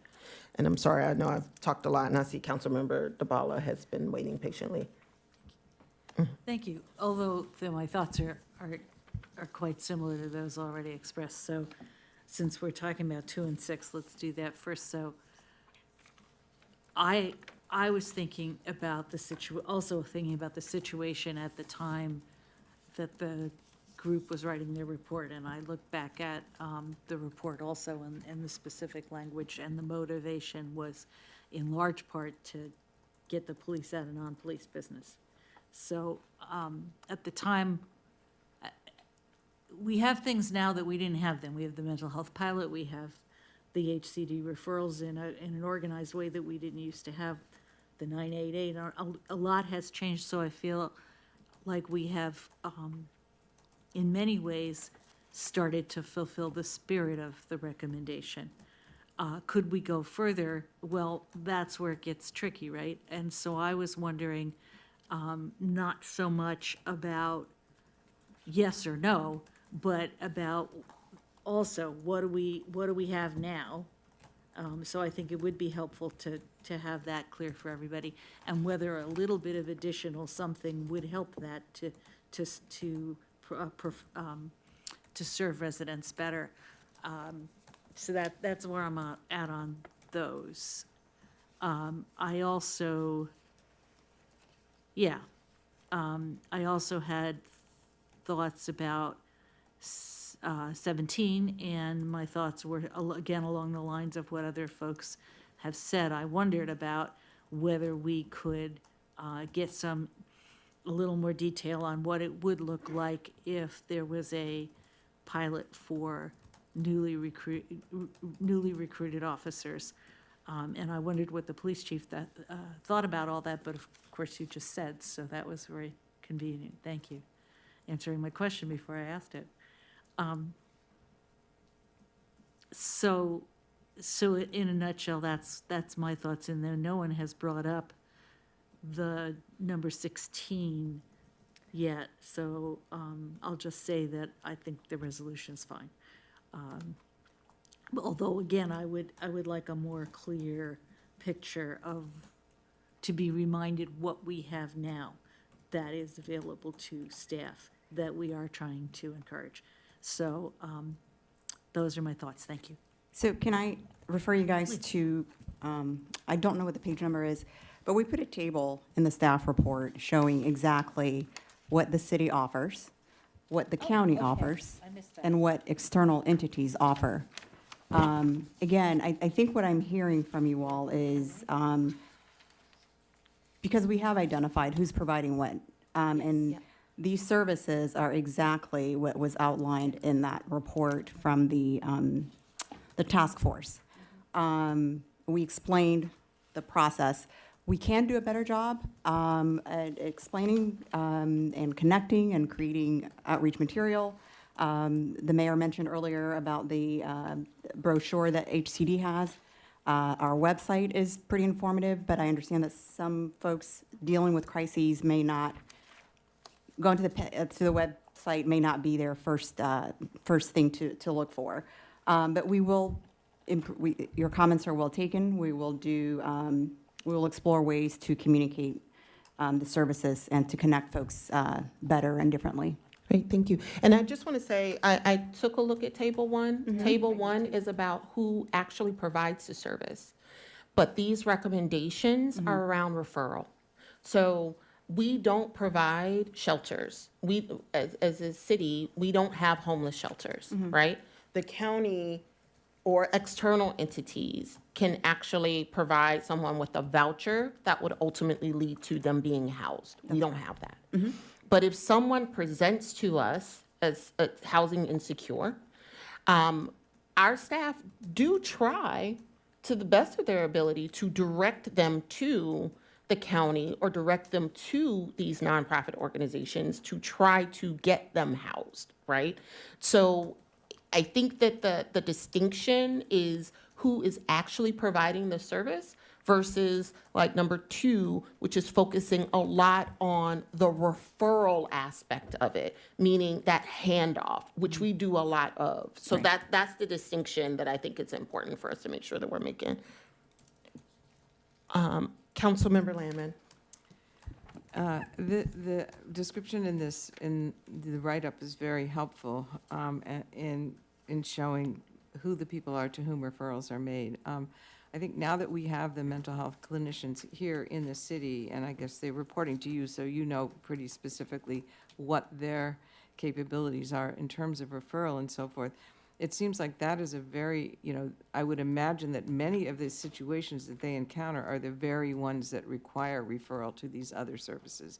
They provide the initial emergency care, and then they do the referrals. So in writing up what it is that we offer, it would seem to me like that pilot provides another very important element to focus on in looking at how those referrals to the county services that are listed in the chart actually do occur.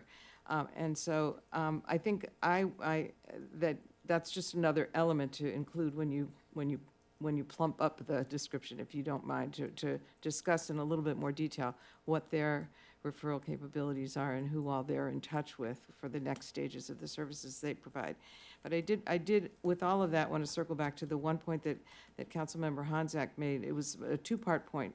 One, that for council members, especially on evenings and weekends, being able to know if there's a one-stop shop for us to call within the city staff, like if there's, like when the embassy that I used to be associated with, they had somebody who was on call. You always knew the person who was in the chair responsible for taking the calls on off hours and so forth. And I actually would not know what to do, other than texting people's home phone numbers or personal cell phones. I would think it would actually be kind of helpful if that was known, and maybe there is a system I'm not aware of, so if so, I apologize.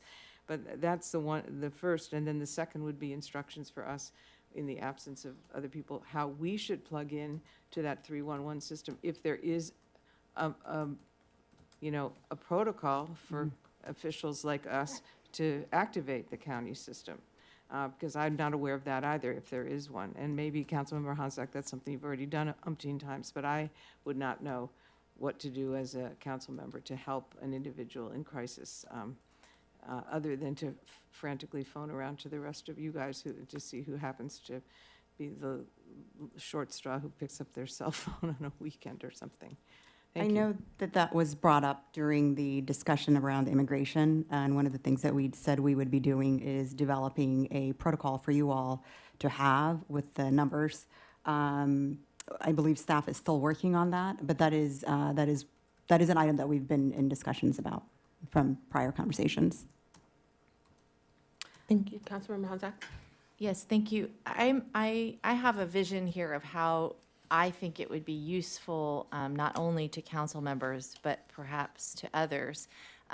It's like a mapping of so on one hand, you would have the user experience, what is whoever's calling in to somebody, the resident, usually it would be a resident, right? But you have the resident over here on your map, and then you have staff receives the call, any staff, dispatch receives the call, or a council member receives the call. Then what do they do next? And then and then they could be in categories, what's the next step that any one of those people does? And then do each of those people have the resources they need to respond to what that user is asking for? And then there would be the division of urgent versus non-urgent, right? And so to me, that kind of mapping is a very practical way of thinking through how we get from here to making sure that the person gets to the end. And there may be some things that we say, okay, somebody calls us, we just can't do anything. We have to say, sorry, Charlie, like there's just nothing. Now, I don't know what that would be, but I think that mapping is missing. For council members, for sure, I'm betting it's getting better now for dispatch, and I know it's gotten better for me as a council member because now we have mental health. That's been huge for me so far. But it's still very messy when somebody calls me. I mean, just in the last 3 weeks, I've had a call about a permit issue. I was like, let me explain to you how the permits work. It's a county permit. No, I'm not going to be, or then somebody called me about an enforcement issue. No, I'm not the resident enforcer. So you need to do X, Y, yada, and Z. And then, my favorite is when I can say, hey, you know what? We now have a housing staff, so can you please call the housing staff about this, right? But what I don't have still, for example, is I absolutely don't have, I've also had somebody call me about domestic violence. I had somebody today call me about an ICE arrest of a neighbor across the street. So I sat and listened to the whole situation. I've already made my own protocol. It's too late to be helpful for that, sorry. For me, I've already got my protocol. And so I know who I'm gonna call and I know what they need. And so I explained to her what it is that family needs. If they want to, they can reach back out to me. But now if there was a staff person who I could hand off any of these things to and say, they will walk you through who to call next. That's one point of contact. I mean, that would be nice, but I mean, that's dreamy. So, I mean, next to that, it would be just a mapping of what it is that is expected of any of those three categories of people, and in urgent and non-urgent. I hope that's helpful.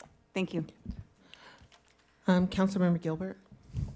Yeah, thank you. I'm pleased to hear all this conversation about how we as council and other people can access services for residents, and because I come from everybody calling the police for everything, you know, for so many years. So this is a refreshing conversation. But I wanted to share with you all really quick, and I mentioned it earlier during my comments, that there's probably a need for some additional wraparound services for so many things that we provide to our community, whether we get the resources from the county or wherever. But someone that can coordinate this stuff. And I had an interesting meeting on January 6th with a company, and I refrain from saying their name in the interest of fair trade. But they do work locally with a neighboring city or a city close to us. And I've had a conversation with City Manager DeSpirito, and I will summarize the meeting that I had, and I will get it to you all tomorrow for consideration. But I really think we should give it some consideration, someone that can help us coordinate this kind of stuff, all of it. Thank you. Okay, so I want us to be able to move on to the next agenda item, but I want to make sure that we're able to provide clear feedback to staff in terms of next steps. Just as a reminder, there are two draft resolutions that are before us. One recommends the closure of recommendation 2 and 6, and as well And as 17. I'm sorry. And 17. And 17. I was just about to say that. 2, 6, and 17. And it sounds like, particularly in terms of 2 and 6, members of council would benefit from having a little bit more of a justification from staff around what we're doing now, and particularly some of these referral points that were discussed, either referrals from council members to staff, and how staff are referring to social services for residents that come through, kind of like making sure that we have an approach to address the spirit of what is being proposed here in 2 and 6. Great. So just for clarification, so we're coming back on the 4th, I think, right? We're coming back on the 4th on this one. So just so I understand that what you guys are looking for, on the 4th, between now and the 4th, I'm going to get your comments. And part of the comments when I come back on the 4th is give you all a map or a process flow of how we are achieving number 2 and 6 already. Okay, this is a little sausage making, just so everybody understands. Well, I just want to be clear. On the 4th, we are supposed to be voting on a resolution, Right. which means language needs to be ready to go for us to vote. Right. If there's still points of discussion, meaning there's materials that you're developing, there's a desire to present to council, and so that council can have some ability to weigh in on language that could ultimately be incorporated into the resolution, then that would mean we would need another work session in follow-up to this one, so that we can get to the point where we're ready for a resolution to be as close to final draft as possible in order for us to vote. So if, I think what would be helpful, there's a bye week on this item. It would be helpful for staff to take into consideration what was discussed, think through whether or not it warrants some additional information and briefings for council, so that we understand what you're doing now and how you may be able to address some of the feedback and how that may be ultimately incorporated into a resolution. And then we can go from there in terms of whether or not we're ready to make some revisions to a resolution that could be passed on to council for a vote. So I'm thinking now, based on this conversation, we, particularly as it relates to 2 and 6, We may have to have another work session depending on what you all are able to pull together to share with council to address the feedback that was provided. In terms of 17, it sounds like there may be some interest in a pilot. I also did not mention this, but to what degree are our landlords willing to offer subsidies to city staff and our police officers should they decide to move within the city? And that's just another way of kind of thinking through, is it that we provide subsidies directly to the employees, or is it that we work with our landlords who may be open to offering a discount to our staff should they choose to sign a lease within the buildings? That's just something else we're considering. I know that there are some landlords that do that for teachers and emergency responders and the like. I just want to make sure, because we do have another item for tonight. Are there any other questions? Yes, do you guys want to discuss number 16, which is a resolution on the affirming support for employee access to mental health services? Before we do that, may I be recognized on? Councilmember DeBala. Thank you. I just wanted to respond, to follow up on what Councilmember Gilbert said. In the report, number 5, we're talking about 2 and 6, number 5 was actually to have a resource coordinator in the city. So it might be in taking I don't remember the discussion about that one that we had a few months ago, but it might be worth, as we're thinking this through, taking another look at that one. Just wanted to point that out. Thank you. And Councilmember DeBala, item number 5, which was city resource coordinator to coordinate community activities, groups, and neighborhoods, is something that is in progress with staff. That is the part of the community connectors.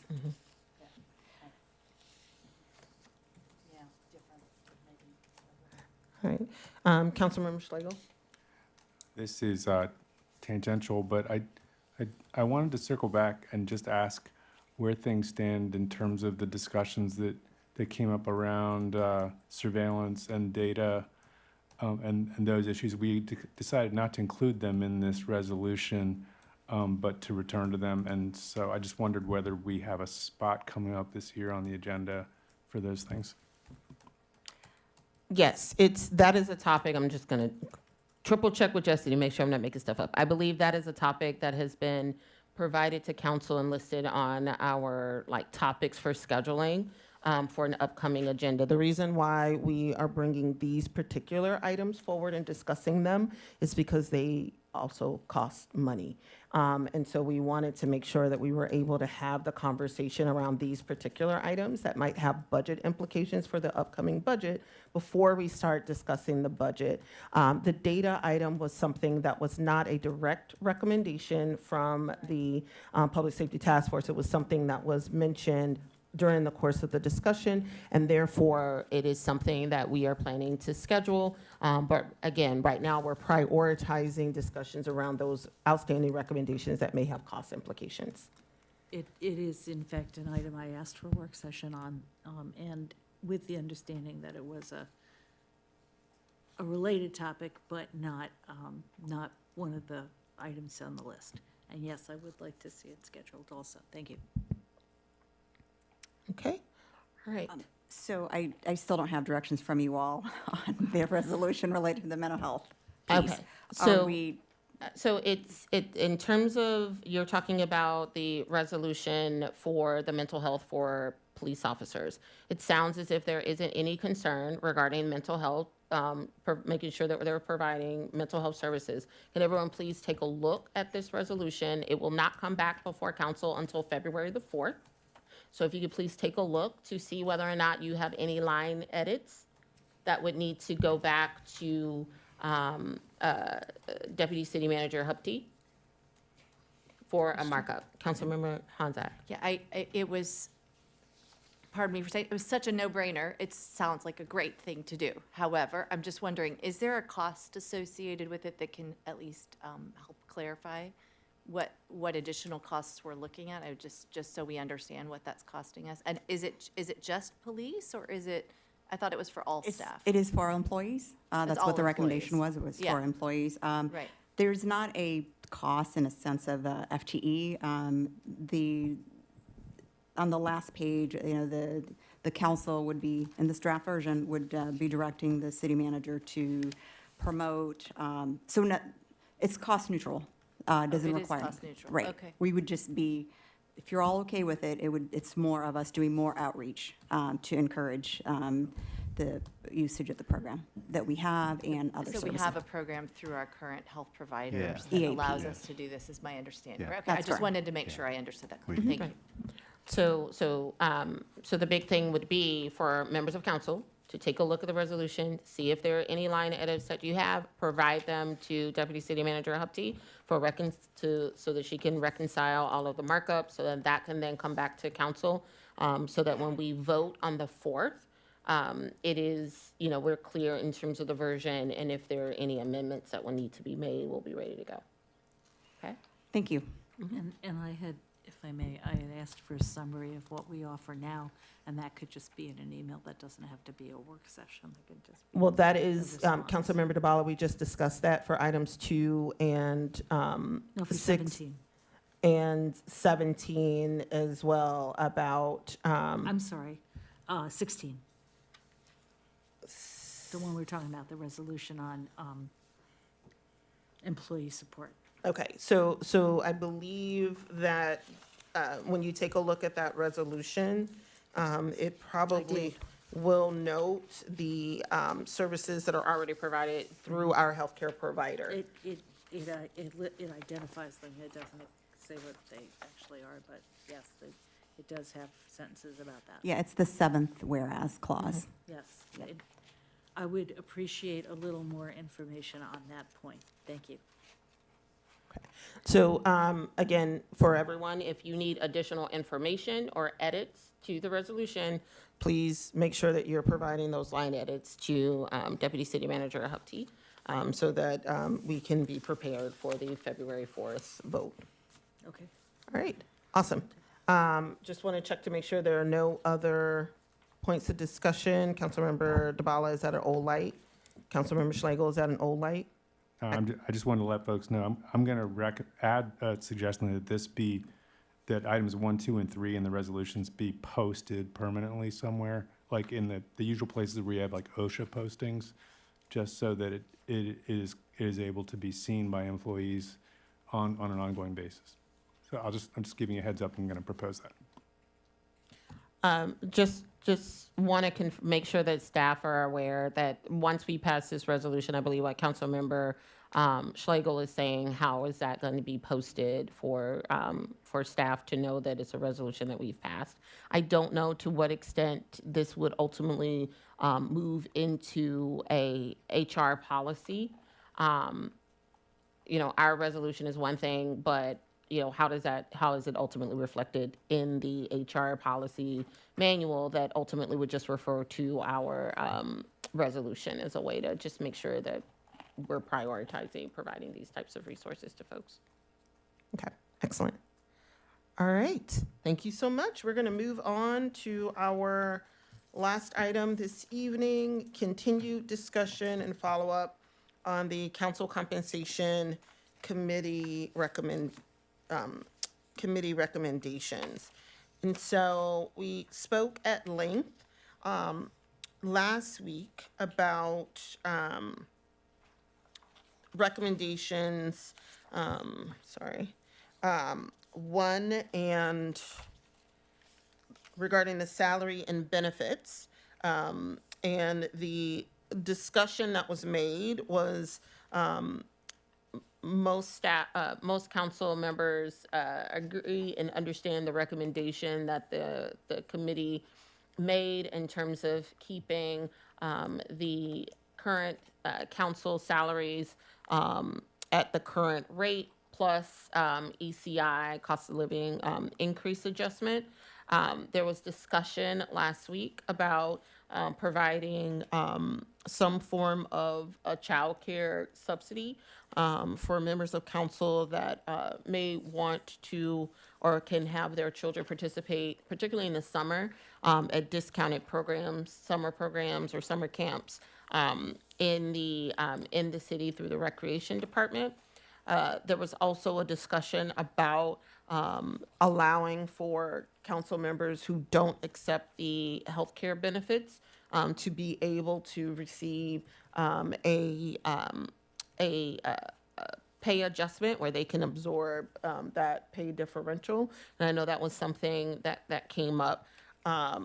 Additionally, there was a discussion at length about the council member support and technical assistance component.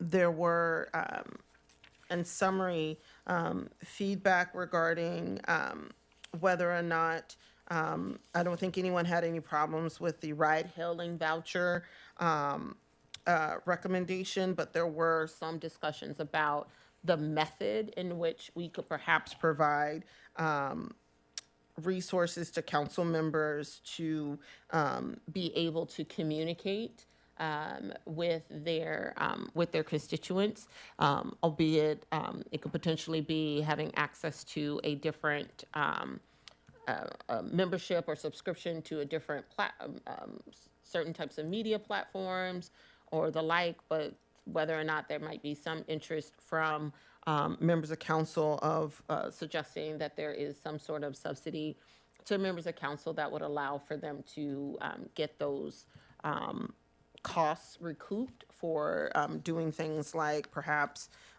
having a MailChimp subscription to help them with electronically submitting or any other types of resources that they may need in order to develop newsletters and communicate out. I think I summarized things this week. I'm hoping we can chat about the inclusive communication and outreach item. And that one just, and I don't have my PowerPoint presentation, is where the discussion was, well, the recommendation was to improve inclusivity and accessibility in public engagement and outreach efforts. And so the suggestions were to highlight translation access in city newsletter and website landing pages, provide printed translations of council agenda items at meetings, and to standardize the city letter for new council members to request access to local neighborhood email lists. I will say that staff did provide feedback regarding these particular recommendations. One was around translation access to the city newsletter and the city landing page, and there was, I believe there was some concern about the feasibility of implementing that recommendation. Additionally, providing printed translation of the council agenda items in meetings it was also noted that that could potentially be a challenge. Do staff want to speak to what some of those concerns were that were mentioned in your notes about these two particular items?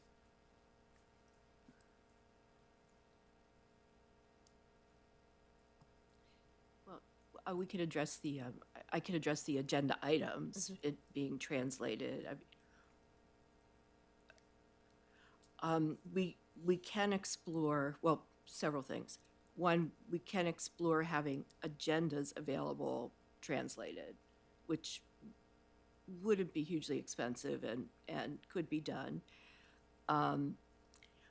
The other thing that we can do is make sure is transition to agenda items that are in HTML so that they could be website translated, because right now they cannot be. Unless there's a technology I'm not familiar with that will translate a PDF. So we need to explore that a little bit more. But certainly we could transition to an HTML system. It'll take a little while to do that. And I would need to get more information and work with the communications director on that. And that also, in my mind, goes along with translation access for the city newsletter, which similarly is posted on our website as a PDF, that if it were turned into a web page that could easily be translated, that could potentially work. But I thought our website already allows for translation capabilities. It does, yes. And for the newsletter, articles from the newsletter are pulled, specific articles are pulled from the newsletter and posted on the website so that they can be translated. Okay. So it's the, in the newsletter, there are articles that are marked to show that they can be translated online. Great, thank you. Councilmember Honzak, it looks like you have a question. Yeah, just in relation to the translation, the Tacoma Insider, for example, or some of the other alerts are not mentioned here, but it strikes me that under most formats I'm familiar with, and again, it depends on the tools we're using, but I think it would be pretty straightforward that they would just automatically, they could automatically translate within the given format, but it just depends on what they're using for each one of those. And it might be a lot easier actually than the current transfer of the newsletter articles into a format that can be translated. I would think technologically that would be a whole lot more straightforward and not really an extra lift. Just because the Insider looks like it's using a format that right now, as far as I know, those are usually like a button click that translates, whereas the newsletter is a newsletter, you know? Because the newsletter is, we provide the newsletter, we have the word, I want to say word processing, but that's a really old-fashioned word. But we have the text that is put into the PDF. So we already have, communications already has the text, so that it's not like there's a lot of converting to do. They're just. No, right, yeah, no, I understand that. I'm just saying, I'm thinking though that actually things like the Insider or maybe our alerts or our police alerts might be super easy to translate, and that's very important here too. Maybe even alternatively, honestly. Yeah, because the city, the Tacoma Insider and those other, even the sustainability newsletter, those are through, I believe, MailChimp, which basically means they're a web page. Which kind of goes back to what the city clerk was noting, that if you have it in an HTML format, then usually the platform, be it whatever platform we're using for our website or MailChimp or the like, will allow you to change or allow for it to be more easily translated, or even making sure that folks who, like 508 compliance for people who need to use special readers and things like that, because they can't see in order to absorb the information, is typically easier to do in those instances than when you have a PDF conversion. Can I just add on to the translation issue, Mayor? So just real quickly too, it wasn't one of the recommendations of the committee, but it's very much related to this, and it's a very specific request. I am wondering if the staff could, as a rule, provide anytime a flyer is created from any department, that they would at least put it into an English JPEG format to give to and distribute it very clearly to council, to get it out to the community as a like across the board practice. I found that I actually have to get a special piece of software to convert my files into JPEG in order to put them on a listserv, on a WhatsApp, on a whatever, because JPEG is the format that a lot of people need to use to view it. And, you know, ideally to me, those types of things would also always be translated. I often find when I reach out to the staff that it's already been translated, but again, uniformly, it's not been given out to council in any kind of like uniform practice. So if that could just be made standard, that all things are put into JPEG by staff, given to council whenever any flyer is created, and if they've been done in other languages, to also give that to us it also in JPEG at the same time. That'd be really helpful, I think, for just improving things right off the bat without a lot of big extra lift. Thanks. Thank you, Councilmember Honzak. Councilmember Schlegel? This discussion about translation is really important and compelling. And getting back to this, the core question here is like, how can we get people on the council from any part of our community? So I think maybe we should be looking down the road and trying to start moving towards a situation where we could actually have a council member on this dais who did not prefer to speak in English or was not comfortable with understanding English all that well, and that we would actually, like, how would we handle having a multilingual council? Because if we can figure that out, we could have multilingual options for people in the auditorium here as well, and that would be those kinds of like instant translation devices that they use. But you know, it could happen any year. Someone could get elected who could say, I need to understand better what you're saying, or I'm going to express this in the words that are comfortable to me. And what would the council actually do? I think that, and this is me just speaking very practically,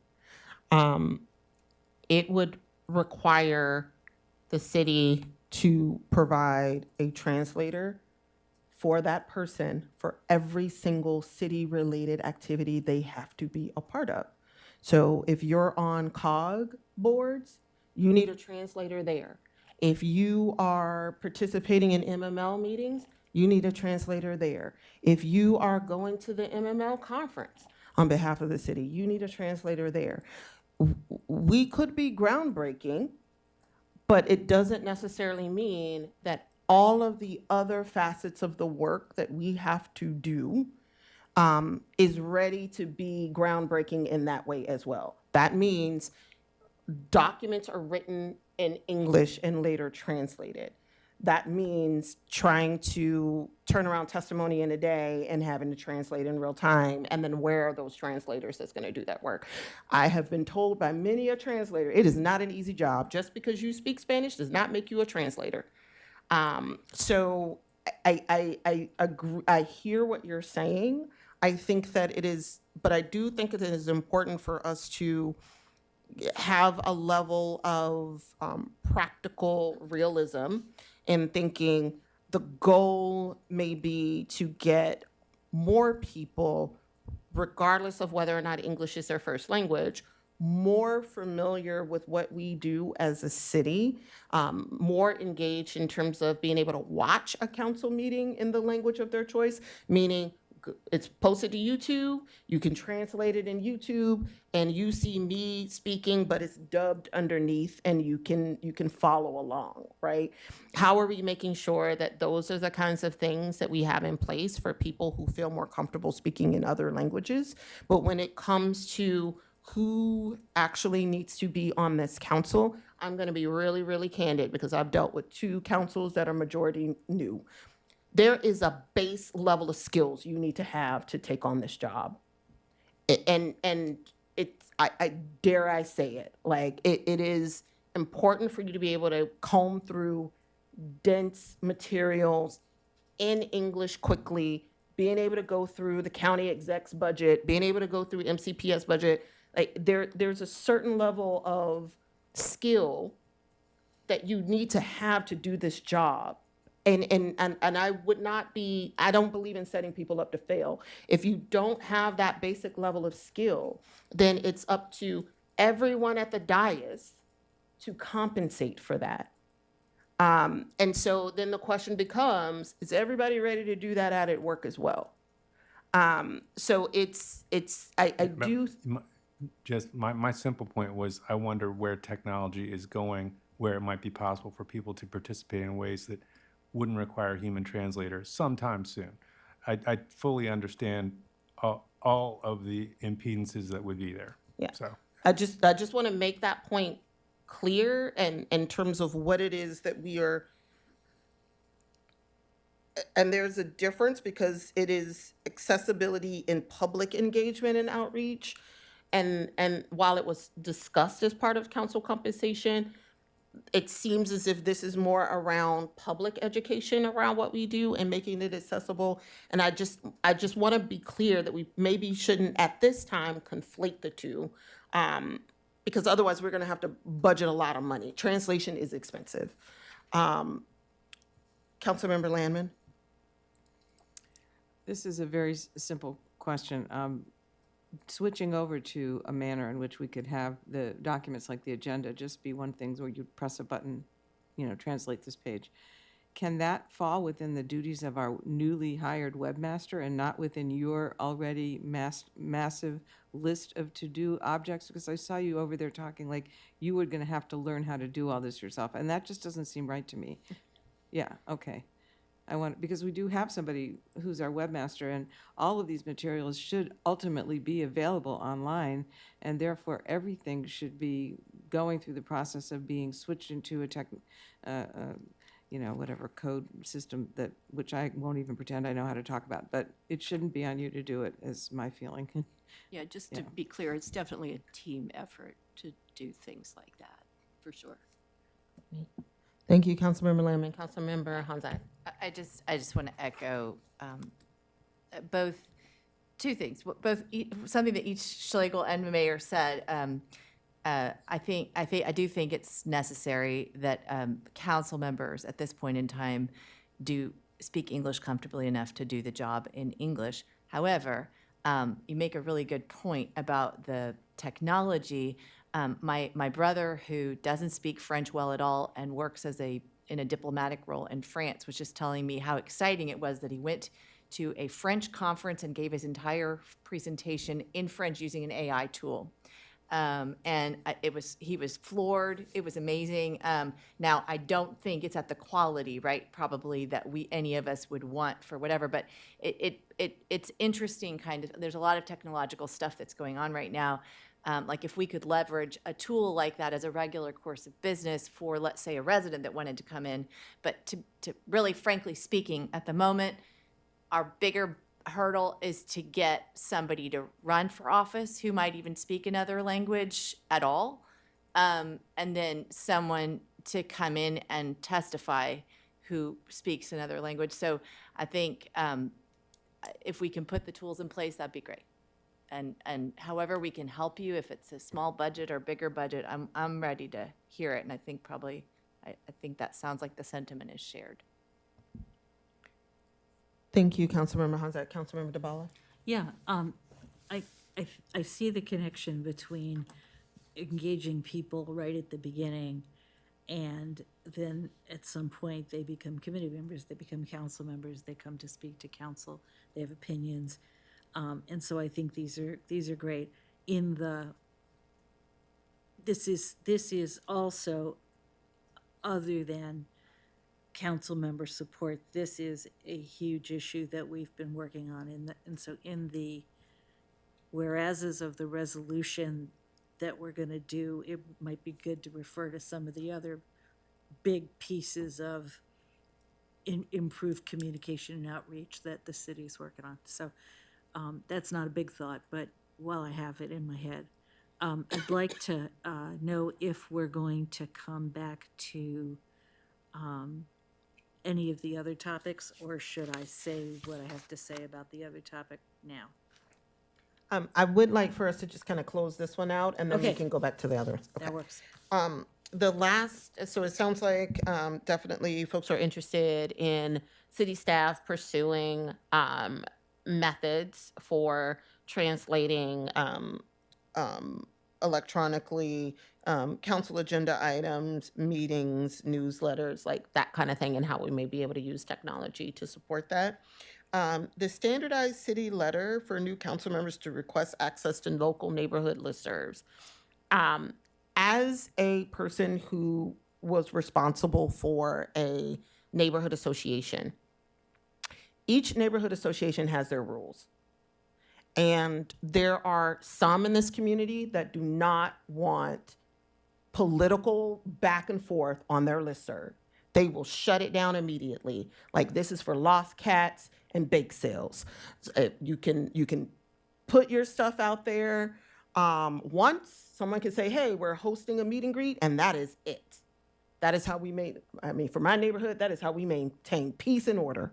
So I am not sure if a standardized letter from the city asking various organizations to provide access, which may go against their norms or bylaws, is appropriate.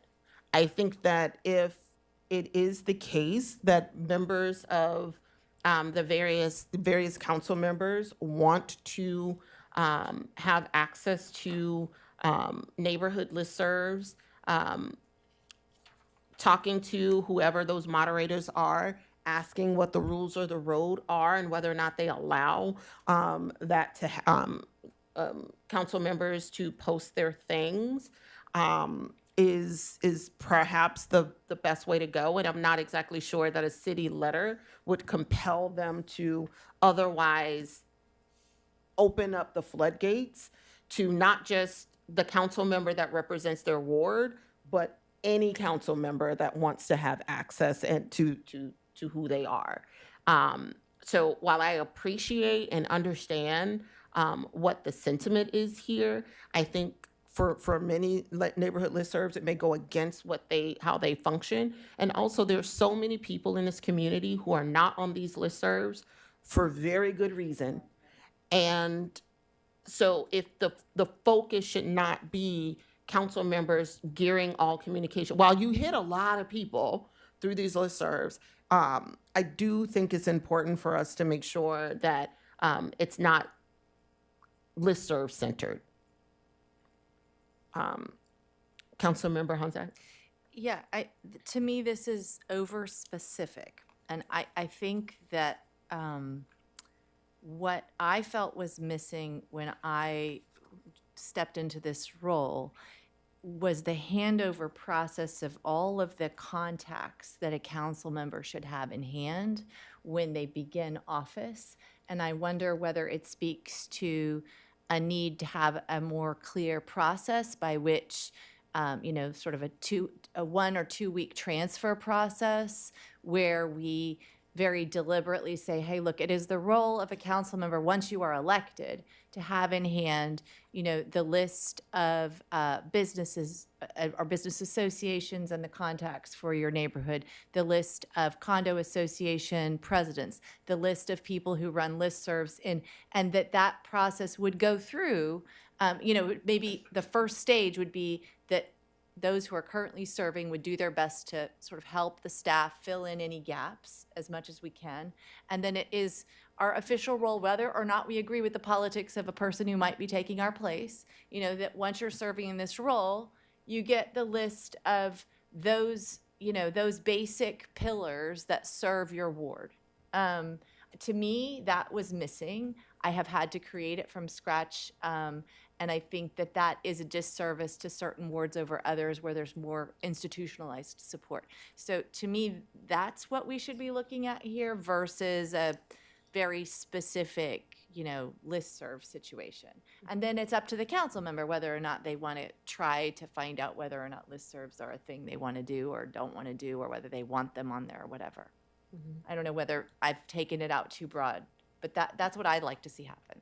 And maybe that's putting too much on like Jesse's department, but I think it's something that could happen if we were more deliberate about it as a council, especially this current council. We could plan for that as we get near the end of this year. Great. Thank you, Councilmember Honzak. Councilmember Schlegel? Maybe we should just have not our own email that we set up when we get elected, but we just take over an email. So like there's Ward 3 council members, the permanent email. And if you're elected to that position, you have access to that email, and all the people who subscribe to be on lists to receive whatever that are tied to the email, you get them. And then when you're done, you don't have access anymore, but the next person does. I'd prefer that. I would raise that there may be some privacy issues with that, depending on, now, if it is set up more like just a general constituent mailbox, But I would say, in terms of if you're thinking about the fact that you are communicating HR-related matters through your personal email, you're communicating reimbursement, and perhaps there's back and forth, your personal information is included as part of your current email account. And I'm sorry, I like whoever, I may like whoever is taking over. I don't necessarily need you knowing how much I need for my health care or, those kinds of things that I'm doing, going back and forth with HR.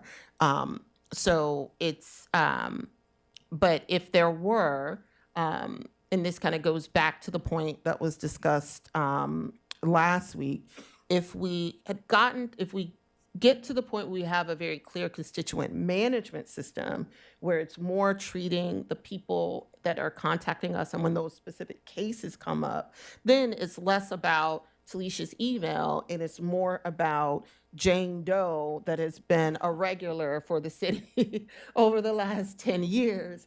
And there's a history for Jane Doe, and that history of Jane Doe can easily be transferred over to you, because the minute you become the person, Jane Doe's going to reach out to you. You're not going to know that she's gone to the city 10 times over, and you're trying to work something that has been worked over the last decade, and you just don't have that institutional information. So I do want to, so this has been really helpful in terms of what we may be able to do in terms of the resolution for this particular item. And I appreciate Councilmember Honzak's point of the goal being to make sure that names and primary points of contact are shared as part of that changing of the guards when there's a new council member on board. The engagement and candidate support, continue outreach and education efforts in underrepresented communities to encourage and support individuals running for office. So develop a brochure on how to run for office. That is something that is already on consideration by the Board of Elections. Host early election year info sessions for potential candidates, already under consideration by the Board of Education. Offer Zoom trainings for officially declared candidates on the city budget, ethics, and jurisdictional issues. And I do just, I'll finish the list, but I do think that there are certain aspects of these that were done as part of the last election cycle. Provide group meetings for declared non-incumbent candidates with the city manager and department heads. Again, I think that's something that we're already doing. Expand council meetings to alternate locations quarterly to increase community engagement. And I know that that's something that has been discussed, and one of the challenges is really the technology. I would like for us to do a council meeting at the Recreation Center. I understand that then, for those people who participate virtually, can sometimes create some challenges, but I would like I don't know if quarterly is too often, but I would like for us to do something at the Rec Center just as a way to reach that other part of the community, and I would like for us to do it this year. So I want to kind of pause a little bit because I know that the first two bullets are already under consideration by the Board of Elections, and that's their jam. I'm going to let them do it because I think that there's definitely some pitfalls that people run into quite easily when it comes to actually campaigning and running. And all of that definitely should be with the Board of Elections. The Zoom training for declared candidates on the city budget, ethics, and jurisdictional issues. I felt like last year there were a couple of Zoom calls related to certain, not the budget, because I mean, the budget is going to take a lot of Zoom calls, but aspects of ethics and, in terms of running, and those typically translate in terms of ethics once you're on council to some degree, similar, but maybe a little different. And then also jurisdictional issues, but also is the idea, and then also, let me pause because it's getting late, my brain's going a mile a minute. we do those types of trainings once you're elected as well. So you don't necessarily need a training on the city budget while you're running, but you need to know the city budget once you're elected. Some would argue, oh, well, I want to make it a stomp point for my campaign. Well, watch the videos. But Madam Mayor? uh-huh. But from this past year, what we encountered was, I'm not disagreeing with you about what the budget not needing to be done for candidates, but after the election and at the early stages, once we know who the elected officials are, and maybe before all the other bells and whistles, it might be useful to have those trainings available before the budget actually reaches our desks, because that happened in very short order without any training time last year, which was not unusual, I don't think.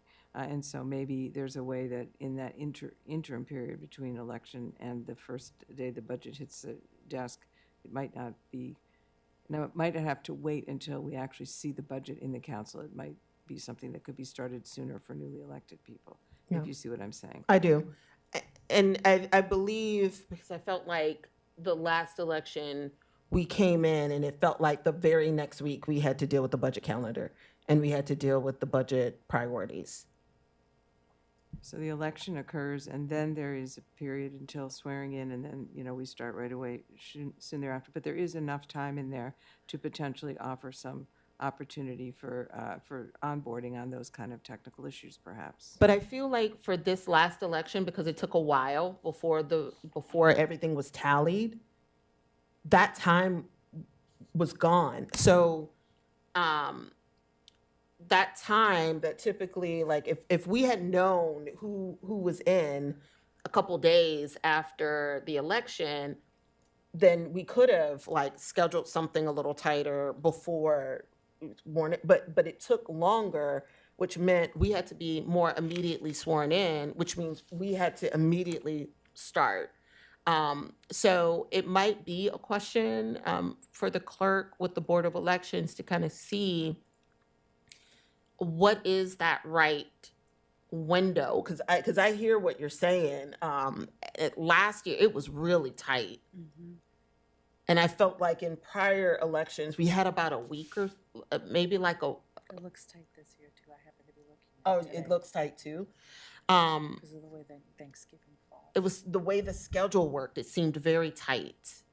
Yeah, it was, It was partly because our new city manager made an effort to start things sooner, so that was one of the reasons it got tighter, not just the longer time frame for. So I mean, we built that in on purpose, but it does have a cost for new council members, I think. And we got pretty quickly to we had the survey almost immediately. Right. Just to take temperatures on budget, but moved very quickly then to mayor and council budget priorities resolution, Right. which was really invaluable feedback to staff, but in order to be at a stage where it's useful to staff, it can't come too late. Right.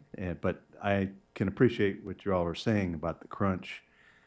Perhaps, we could look at staff side at ways for this maybe part of the onboarding process to do maybe more of a budget primer, even following an election year, before the city manager's proposed budget is delivered to you, and at least walk through some of the basics. I think that's actually a good idea. Can we I just want to make sure,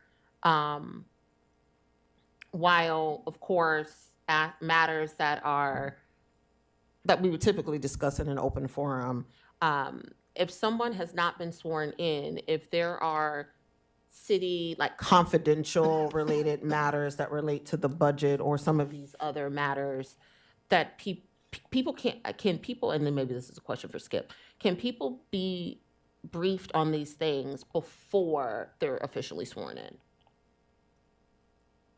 yeah, I think it's a question for Skip, and probably some things yes and some things no. So Okay. definitely, I would think a question for Skip.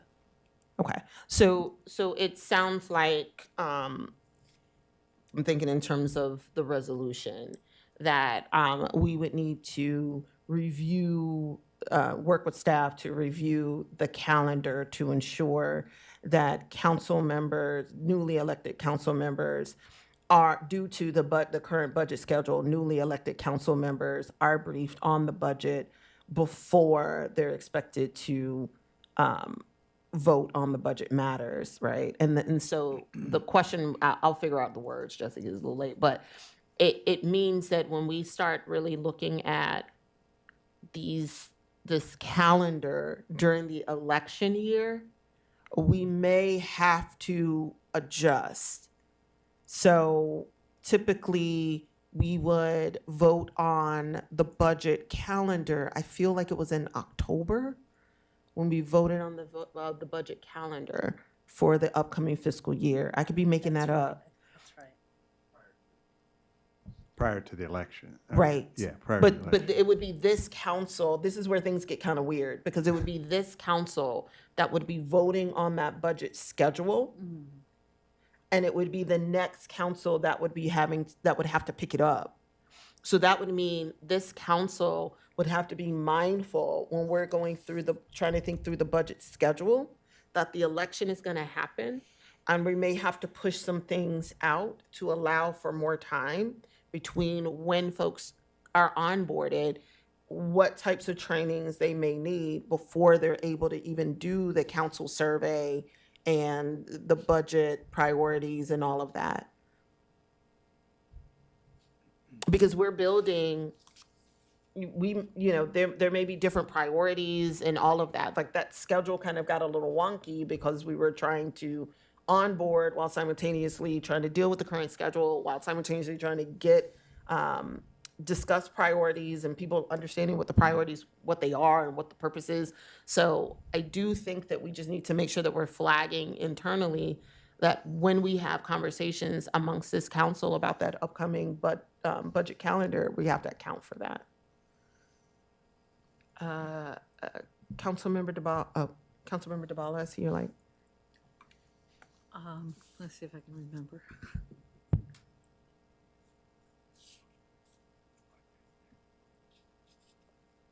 Yeah, I think these are all good suggestions and largely in hand because the versions of them have been done before. So I was just going to say that I support all these and that maybe it's time to move to the next category. All right, thank you, Councilmember DeBala. Councilmember Honzak? I was just going to say, I think there might need to be some distinction, or maybe it's clear for everyone else, between a budget primer that's just a basic primer and getting familiar with the current budget. And they are two sort of separate things. They can be done simultaneously, but if, like, I could imagine that it might help everyone, including staff, if there were like a pre-recorded budget primer presentation that could be offered to newer council members.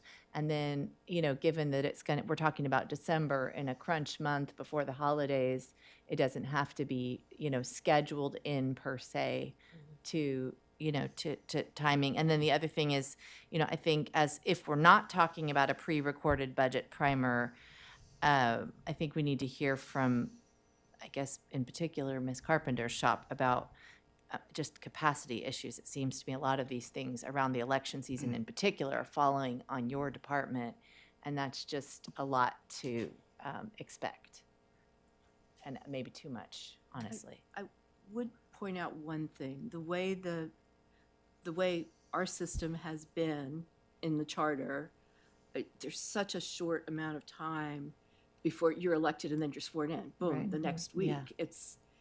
It's so short. And I can't say most. I am familiar with cities that have a longer period of time.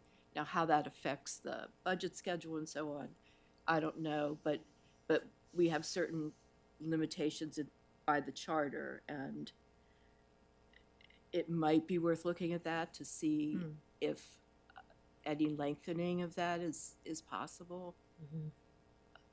I don't know if it is, but we should remind ourselves what that period is and whether it continues to be feasible. Thank you for bringing that up. Councilmember Schlegel? I think I'd like to, I see a distinction between the bullet points there that relate to helping people understand how to run for office, and then the ones that, like particularly the one offering Zoom training for officially declared candidates on city budget, ethics, and jurisdictional issues.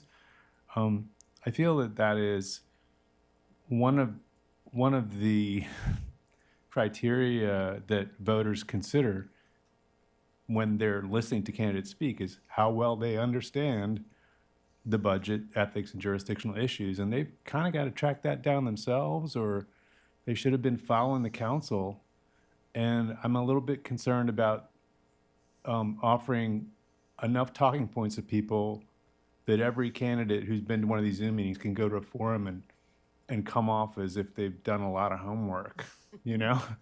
Like, I'm fine with clearing up any confusion around how to run for office, but I feel like it's on candidates to be educated about how the system works and what they need to do. That's my take on it. I wouldn't declare candidacy for something and then be like, now teach me how to do this, you know? So. Thank you. Councilmember Westlake?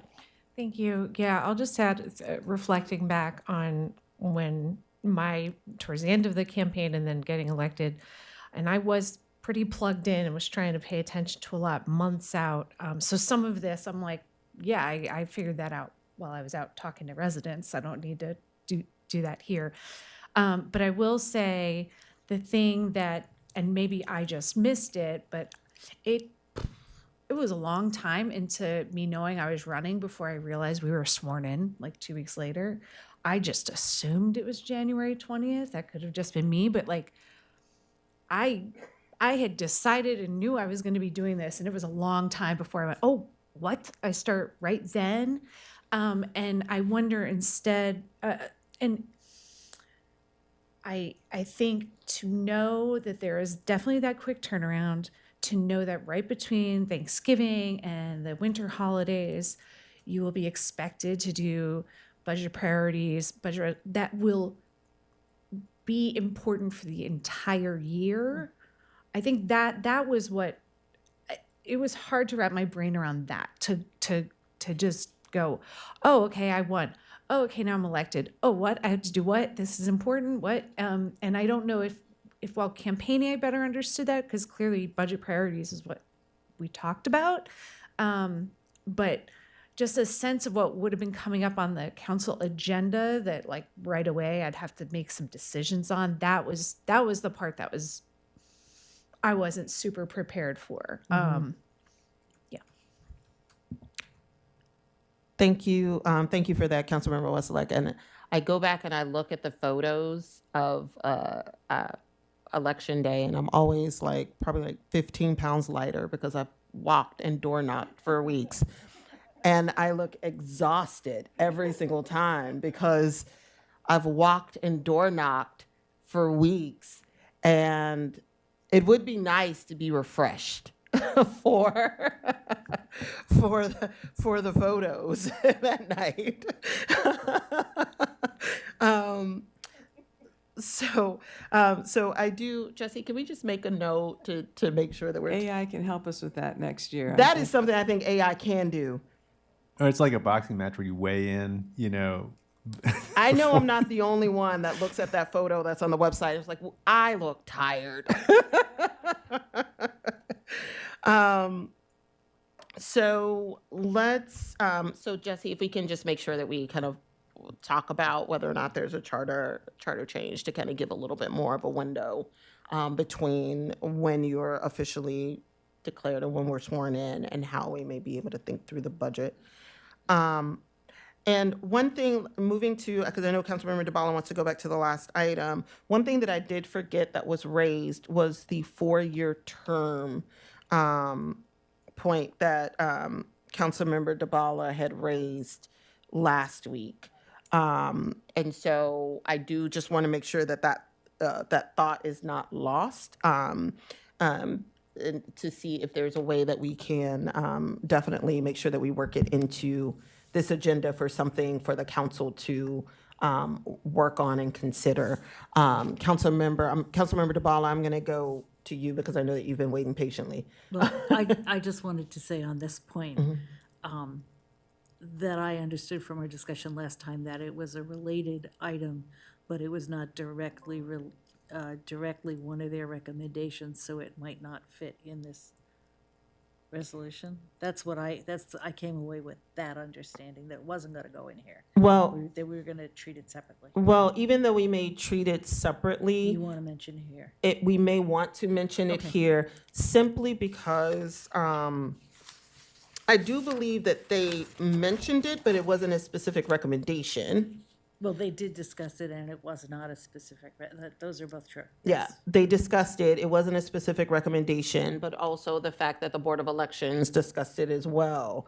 And so what I am thinking is that while this would not be considered a resolve clause related to the Council Compensation Committee's direct recommendations, it wouldn't be a part of that. It would be a separate resolve clause that, given that both this committee and the Board of Elections also noted that the council should consider term lengths, that we would ask the council to, that the council will propose to discuss Okay. terms. All right, I'll write something up. Yeah. Thank you. It's just I'll to vote in acknowledge that this was something that they did consider. We've heard it now from a couple of committees. It just, at least to acknowledge that it's something Acknowledge that was that they- raised. And Mayor, So I we, want- we also heard from Board of Elections about about shifting Right. to off year. So that would, if we're going to be talking about those areas, yeah. Yes, and thank you for bringing that up. That was something, that was, and when you're saying off years, like it like not mirroring with the federal schedule. Yeah, and that, I feel like that came up again somewhere else too. And I'm looking at Jesse because I feel like it was Related mentioned to as budget. In the Yeah. concept, I'm sorry, I was just going to say, in the concept of what assistance can we get from the County Board of Elections in a regular election year? None, except that voter list. They can't do anything for us. Yeah. So I hear you, and I think we can craft the language to where it's a little bit more like we're discussing the schedule and term lengths for council. And So I did have another point that I wanted Go right ahead. to talk about. If we are now in the third section. Something I brought up at the end of the evening that kind of got lost in the sauce was the idea of whether the city can look at the cost of getting emails and/or phone numbers. I was particularly thinking emails for all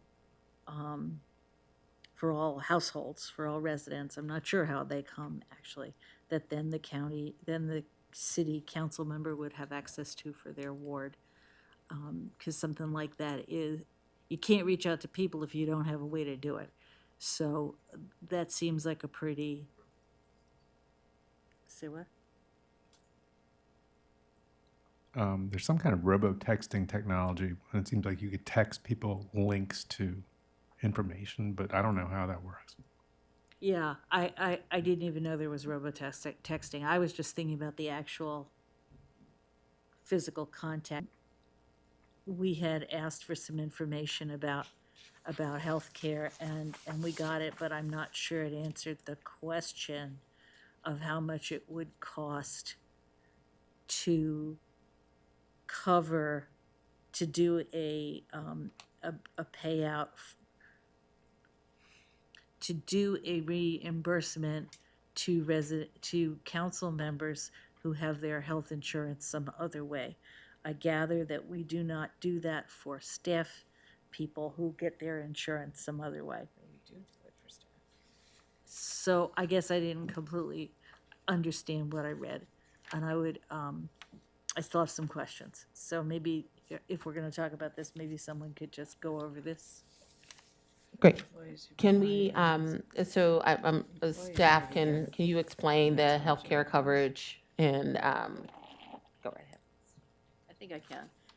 So, I take for that back city then. staff who Sorry, I missed, somehow I didn't see that. Oh, For Jesse is explaining it. Thank you. for individuals employed by the city, 100% of the basic health care is paid for by the city. Got If you, and then higher levels or additional family members are covered at 80%.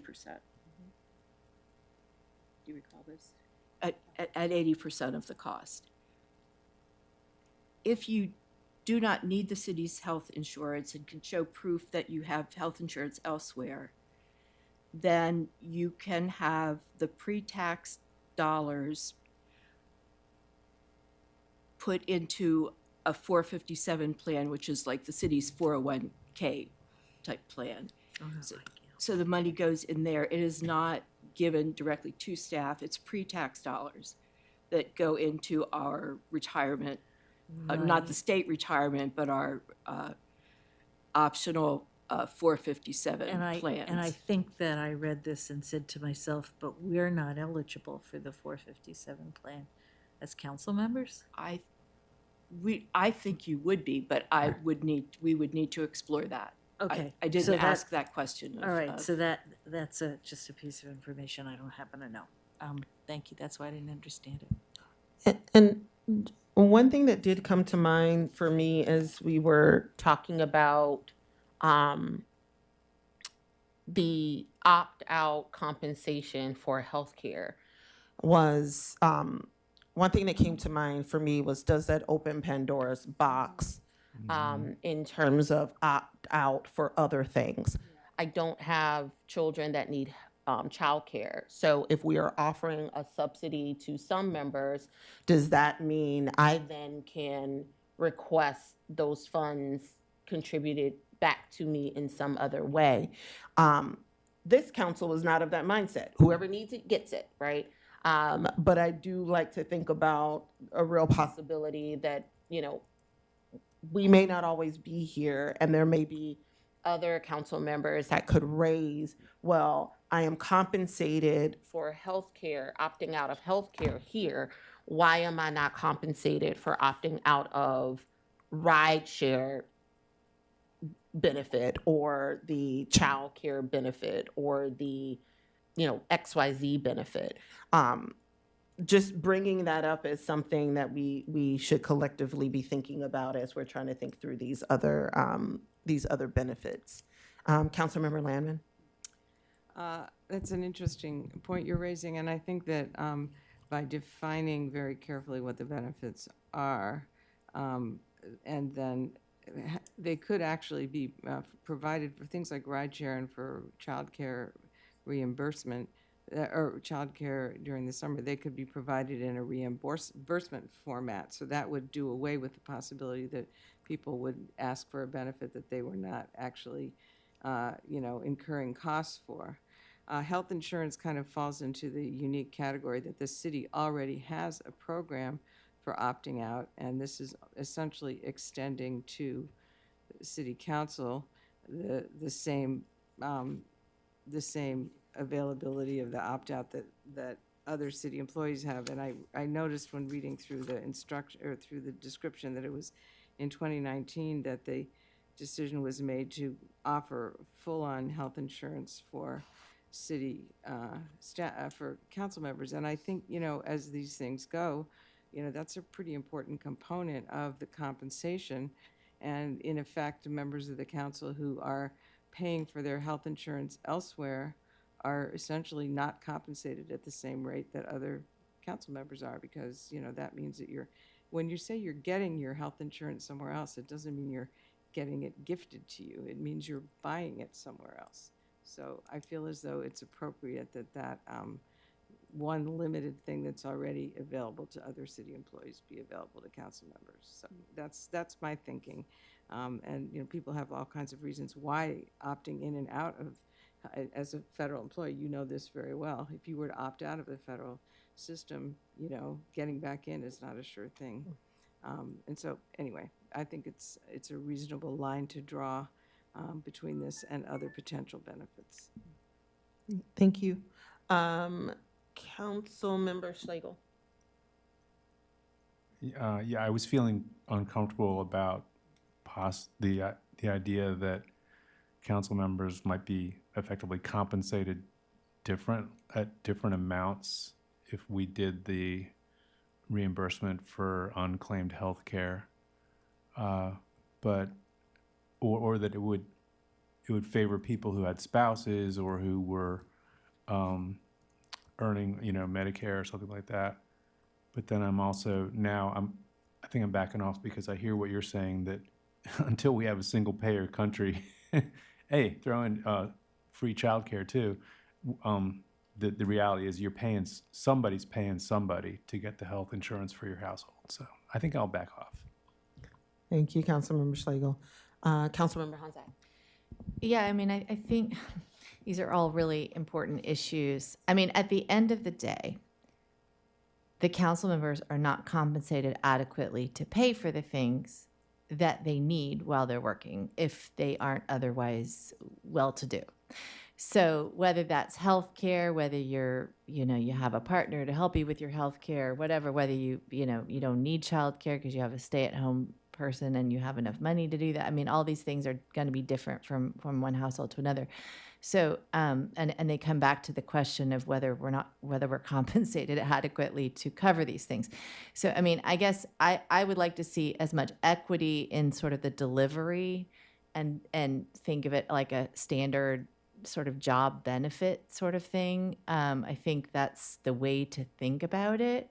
We're not going up to the rate that we would if this were a normal job, obviously, but in that vein, I'd like to see us treated like other staff at a very minimum to do the health care, coverage where if you opt out, you would get compensated. I think that's reasonable. I actually, even though I'm a person that has children, and I hope that Councilmember Westlake, because we did talk about this, won't disagree, but maybe you will.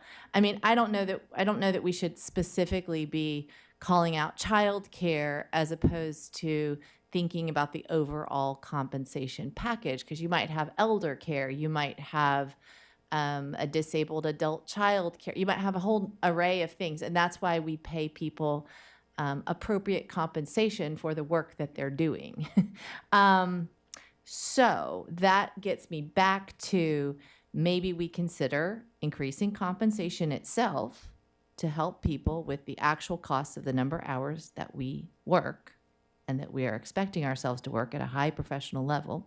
And secondarily, again, I'll bring back the recommendation that I don't think made it on here about, I think it would be not high cost to the city and very, very good idea for us to give a benefit of participation in the city's recreation activities free of charge to any council member and their household members as a way to give an extra perk that maybe would, I don't know, maybe it could be that we can participate in things for free if the class is not full or something like that. But just think about this as one of the perks of the job that has an added benefit of us being, or whoever's serving on council, being someone who's showing the community what this, experiencing it, so we have something to speak about as we work on council, encouraging us to use our own city services, and it has all these ancillary benefits of also being able to then speak about it to our fellow residents and promote our own city programs. To me, that's a real no-brainer. Like, it seems like something we ought to do.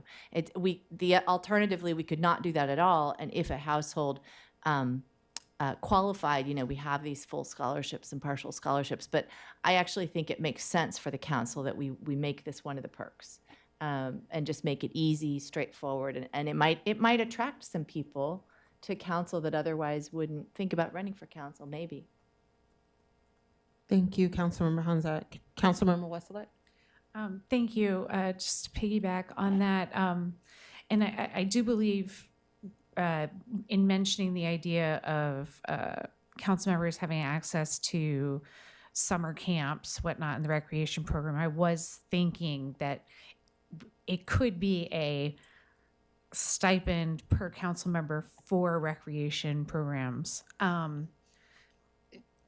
so that if you don't have a kid but you want to do something else, but it's just kind of hard because, you know, the childcare costs so much more than, you know, most of the other programs. But that is a way to make it so it is more accessible to any council member.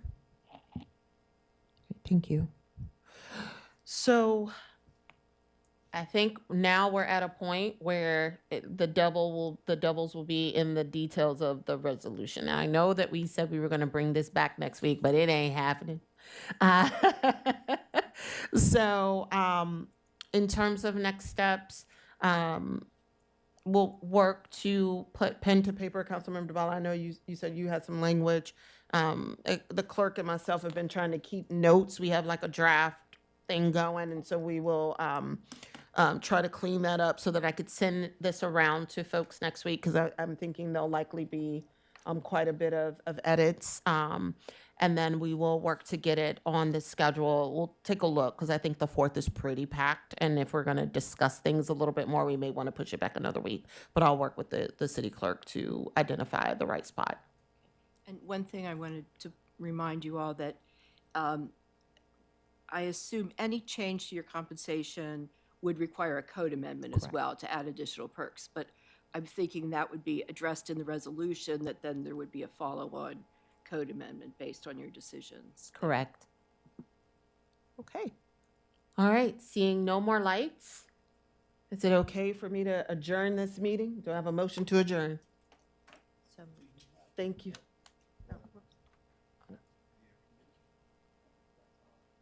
We already voted. So that was probably yesterday that we did that, right? Okay, yeah. So Do I have a second to adjourn? Second. Awesome. Everybody have a fantastic night. The meeting is adjourned. thank you.